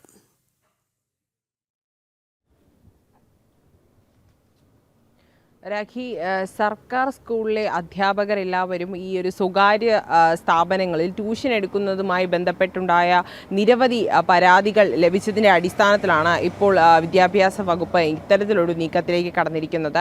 ഇങ്ങനെ സർക്കാർ സ്കൂളിലെ അധ്യാപകർ ഒരു കാരണവശാലും സ്വകാര്യ സ്ഥലങ്ങളിൽ ട്യൂഷൻ എടുക്കാൻ പോകരുത് എന്നുള്ളൊരു നിയമമുണ്ട്. ആ നിയമങ്ങളെല്ലാം കാറ്റിൽ പറത്തിക്കൊണ്ടാണ് ഇപ്പോൾ ഇത്തരത്തിലൊരു നീക്കം നടന്നിരിക്കുന്നത്. ഈ ഒരു സർക്കാർ സ്കൂളിലെ അധ്യാപകർ എന്തുകൊണ്ടാണ് സാധാരണ കുട്ടികൾക്ക് ലഭിക്കാനുള്ള ഒരു വിദ്യാഭ്യാസം എന്ന് പറയുന്നത് കച്ചവടമായി കാണുന്ന രീതിയിലേക്ക് എത്തിക്കഴിഞ്ഞൊരു സാഹചര്യത്തിലാണ് നിരവധി പരാതികൾ ഉയർന്നിരിക്കുന്നത്. ഈ പരാതികളെയെല്ലാം തേച്ചു മായ്ച്ചു കളയാനുള്ള നീക്കങ്ങൾ നടക്കുന്നുണ്ട്. പക്ഷേ ഇതിനെതിരെ എല്ലാത്തിനുമെതിരെ ശക്തമായ നിലപാട് സ്വീകരിക്കാനാണ് ഇപ്പോൾ വിദ്യാഭ്യാസ ഡയറക്ടറുടെ തീരുമാനമെന്ന് പറയുന്നത്. ഈ ഒരു അധ്യാപകർക്കെതിരെ കർശന നിയമ നടപടികൾ സ്വീകരിക്കുമെന്നും ഇവരെ ഒരു കാരണവശാലും സ്വകാര്യ സ്ഥാപനങ്ങളിൽ ട്യൂഷൻ എടുക്കാൻ അനുവദിക്കില്ല എന്നുമുള്ളൊരു നിലപാടിലേക്കാണ് ഇപ്പോൾ കടന്നിരിക്കുന്നത്. എന്തായാലും ഈ ഒരു വിദ്യാർത്ഥികളെ സ്വകാര്യ ട്യൂഷൻ സെന്ററുകളിലടക്കം ക്ലാസ് എടുക്കുന്ന അധ്യാപകർക്കെതിരെ നടപടി തുടങ്ങിയിരിക്കുകയാണ് പൊതുവിദ്യാഭ്യാസ വകുപ്പ്. മത്സര പരീക്ഷാ കേന്ദ്രങ്ങൾ നടത്തുകയും ക്ലാസ് എടുക്കുകയും ചെയ്യുന്ന സർക്കാർ എയ്ഡഡ് സ്കൂൾ അധ്യാപകർക്കെതിരെയാണ് നടപടി എടുക്കുക. വിശദാംശങ്ങൾ നൽകിയത് തിരുവനന്തപുരത്ത് നിന്ന് ശ്രീനന്ദയാണ്. വയനാട് സ്വദേശി ഹേമചന്ദ്രന്റെ കൊലപാതകവുമായി ബന്ധപ്പെട്ട് DNA പരിശോധനാ ഫലം വൈകുന്നത് തുടരന്വേഷണത്തെ പ്രതിസന്ധിയിലാക്കുന്നു. റിപ്പോർട്ട് വൈകുന്നതിനാൽ മൃതദേഹം ഏറ്റുവാങ്ങി അന്ത്യകർമ്മങ്ങൾ ചെയ്യാൻ പോലുമാകാതെ വിഷമിക്കുകയാണ് ബന്ധുക്കൾ. വിവരങ്ങളുമായി ദിസ്ന സുരേഷ് ചേരുന്നുണ്ട്. ദിസ്ന, DNA പരിശോധനാ ഫലം ലഭിക്കണം, എന്നാൽ മാത്രമേ തുടരന്വേഷണം സാധ്യമാകൂ എന്നുള്ള നിലയിലേക്കാണോ കാര്യങ്ങൾ പോകുന്നത്? ഹേമചന്ദ്രന്റെ കൊലപാതകവുമായി ബന്ധപ്പെട്ട ഇത്തരത്തിലൊരു അനിശ്ചിതത്വം നിലനിൽക്കുന്നു എന്ന് തന്നെ നമുക്ക് പറയാൻ സാധിക്കും. ജനുവരി 28-നാണ് ചേരമ്പാടി വനത്തിൽ കുഴിച്ചിട്ട നിലയിൽ മൃതദേഹം കണ്ടെത്തിയത്. ഊട്ടിയിൽ പോസ്റ്റ്മോർട്ടം നടപടികൾ പൂർത്തീകരിച്ച ശേഷമായിരുന്നു കോഴിക്കോട് മെഡിക്കൽ കോളേജ് മോർച്ചറിയിലേക്ക് മൃതദേഹം മാറ്റിയത്. ഇതിൽ അമ്മ, സഹോദരൻ, മക്കൾ, എന്നിവരുടെ രക്തസാമ്പിളുകൾ ഉൾപ്പെടെ പരിശോധനയ്ക്ക് അയക്കുകയും 4 ആഴ്ച പിന്നിട്ടും പരിശോധനാ ഫലം ലഭ്യമായിട്ടില്ല എന്നത് തന്നെയാണ്. കണ്ണൂർ ഫോറൻസിക് ലാബിലാണ് DNA പരിശോധനാ ഫലം വൈകുന്നത് എന്നൊരു ആരോപണവുമായാണ് ഇപ്പോൾ ഹേമചന്ദ്രന്റെ ഭാര്യ സുബിഷ രംഗത്ത് വന്നിരിക്കുന്നത്. എന്തുകൊണ്ടാണ് ഇത്തരത്തിൽ 4 ആഴ്ച പിന്നിട്ടിട്ടും ഇതുമായി ബന്ധപ്പെട്ടിട്ടുള്ള റിസൾട്ട് വരാത്തത് എന്നൊരു ചോദ്യം തന്നെയാണ് ഈ സുബിഷ മുന്നോട്ട് വെച്ചിട്ടുള്ളത്. ഇതിൽ പ്രധാനമായും അന്വേഷണ സംഘം പറയുന്നത് ഈ രക്തസാമ്പിൾ ഫോറൻസിക് സംഘം കൂടുതൽ രക്തസാമ്പിളുകൾ മൃതദേഹം തിരിച്ചറിയണമെങ്കിൽ കൂടുതൽ രക്തസാമ്പിളുകൾ ഫോറൻസിക് സംഘം ആവശ്യപ്പെട്ടു എന്നത് തന്നെയാണ് ഈ അന്വേഷണ സംഘം വ്യക്തമാക്കിയിട്ടുള്ളത്. പക്ഷേ ഈ മൃതദേഹം 1 മാസത്തിലധികമായി ഈ കോഴിക്കോട് മോർച്ചറിയിലുണ്ട്. ഇവർ പറയുന്നത് കുടുംബത്തിന് അന്ത്യകർമ്മങ്ങൾ ഉൾപ്പെടെയുള്ള കാര്യങ്ങൾ ചെയ്യേണ്ടതുണ്ട്. ഹേമചന്ദ്രന്റേതാണെന്ന് സ്ഥിരീകരിച്ചാൽ മാത്രമേ ഇതുമായി മുന്നോട്ട് പോകാൻ കഴിയുകയുള്ളൂ എന്നൊരു കാര്യവും ആശങ്കയുമാണ് ഈ കുടുംബം ഇപ്പോൾ നിലവിൽ പങ്കുവയ്ക്കുന്നത്. രാഗി. ശരി ദിസ്ന. കേരളത്തിൽ മഴ തുടരുകയാണ്. കോഴിക്കോട്, കണ്ണൂർ, കാസർഗോഡ് ജില്ലകൾക്ക് യെല്ലോ അലേർട്ടാണ്. കൊല്ലം, പത്തനംതിട്ട, കോട്ടയം, ഇടുക്കി, എറണാകുളം, തൃശൂർ, പാലക്കാട്, മലപ്പുറം, കോഴിക്കോട്, വയനാട്, കണ്ണൂർ ജില്ലകളിൽ ഒറ്റപ്പെട്ട ഇടങ്ങളിൽ മഴയ്ക്ക് സാധ്യതയെന്ന് കാലാവസ്ഥാ നിരീക്ഷണ കേന്ദ്രം അറിയിച്ചിട്ടുമുണ്ട്. പ്രശാന്ത് ശങ്കരമംഗലത്ത് തുടരുന്നുണ്ട്. പ്രശാന്ത്, വീണ്ടും മഴ തുടരുന്നു എന്നുള്ളത് തന്നെയാണ്. എങ്ങനെയാണ് കൂടുതൽ വിവരങ്ങൾ?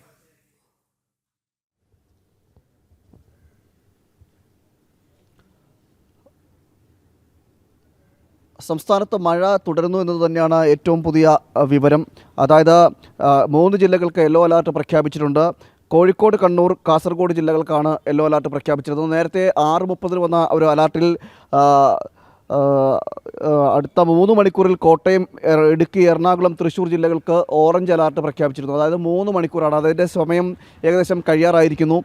50 കിലോമീറ്റർ വേഗതയിൽ ഈ പറഞ്ഞ സ്ഥലങ്ങളിലെല്ലാം കാറ്റ് വീശാൻ സാധ്യതയുണ്ടെന്നും മുന്നറിയിപ്പുണ്ടായിരുന്നു. ഇപ്പോൾ പുതിയതായിട്ട് ഏറ്റവും പുതിയ അപ്ഡേറ്റിലാണ് അടുത്ത 3 മണിക്കൂറിൽ കൊല്ലം, പത്തനംതിട്ട, കോട്ടയം, ഇടുക്കി, എറണാകുളം, തൃശ്ശൂർ, പാലക്കാട്, മലപ്പുറം, കോഴിക്കോട്, വയനാട്, കണ്ണൂർ ജില്ലകളിൽ ഒറ്റപ്പെട്ട ഇടങ്ങളിൽ ഇടത്തരം മഴയ്ക്കും 40 കിലോമീറ്റർ വേഗതയിൽ കാറ്റ് വീശാനും സാധ്യതയുണ്ടെന്നും കാലാവസ്ഥാ നിരീക്ഷണ കേന്ദ്രത്തിൻ്റെ മുന്നറിയിപ്പിൽ പറയുന്നു. അതോടൊപ്പം തന്നെ തിരുവനന്തപുരം, ആലപ്പുഴ, കാസർഗോഡ് ജില്ലകളിൽ ഒറ്റപ്പെട്ട ഇടങ്ങളിൽ നേരിയ മഴയ്ക്കും 40 കിലോമീറ്റർ വേഗതയിൽ ശക്തമായ കാറ്റ് വീശാനും സാധ്യതയുണ്ടെന്നും കാലാവസ്ഥാ നിരീക്ഷണ കേന്ദ്രം പറയുന്നുണ്ട്. ശക്തമായ മഴ ഏതാനും ജില്ലകളിൽ തുടരുന്ന സാഹചര്യമുണ്ട്. തിരുവനന്തപുരത്ത് അടക്കം പുലർച്ചെ നഗരപ്രദേശങ്ങളിൽ മഴയുണ്ടായിരുന്നു. അതോടൊപ്പം തന്നെ ഗ്രാമീണ മേഖലകളിലും മഴ ലഭിക്കുന്നുണ്ടെന്നാണ് നമുക്ക് ലഭിക്കുന്ന വിവരം. അതോടൊപ്പം തന്നെ തൃശ്ശൂരും ഇടുക്കിയിലുമെല്ലാം ശക്തമായ രീതിയിൽ മഴ പെയ്തുണ്ടെന്ന വിവരങ്ങളും ലഭിക്കുകയും ചെയ്യുന്നുണ്ട്. ഇന്ന് പ്രധാനമായും 3 ജില്ലകൾക്കാണ് യെല്ലോ അലർട്ടെങ്കിൽ പോലും മറ്റെല്ലാ ജില്ലകളിലും നേരിയ മഴ ലഭിക്കുന്നുണ്ടെന്നാണ് നമുക്ക് ലഭിക്കുന്ന വിവരം. ശരി പ്രശാന്ത്, സംസ്ഥാനത്ത് ഒറ്റപ്പെട്ട മഴയ്ക്ക് സാധ്യത എന്നുള്ളതാണ് പ്രശാന്ത് ശങ്കരമംഗലത്ത് തിരുവനന്തപുരത്ത് നിന്ന് റിപ്പോർട്ട് ചെയ്തത്. എന്തായാലും പുത്തൻ പുലരിയുടെ സമയം ഇവിടെ അവസാനിക്കുകയാണ്. എന്നാൽ വാർത്തകൾ അവസാനിക്കുന്നില്ല. ലൈവ് റിപ്പോർട്ട്സിൽ വാർത്തകൾ തുടരും. ചെറിയൊരു ഇടവേളയ്ക്ക് ശേഷം. നന്ദി, നമസ്തേ.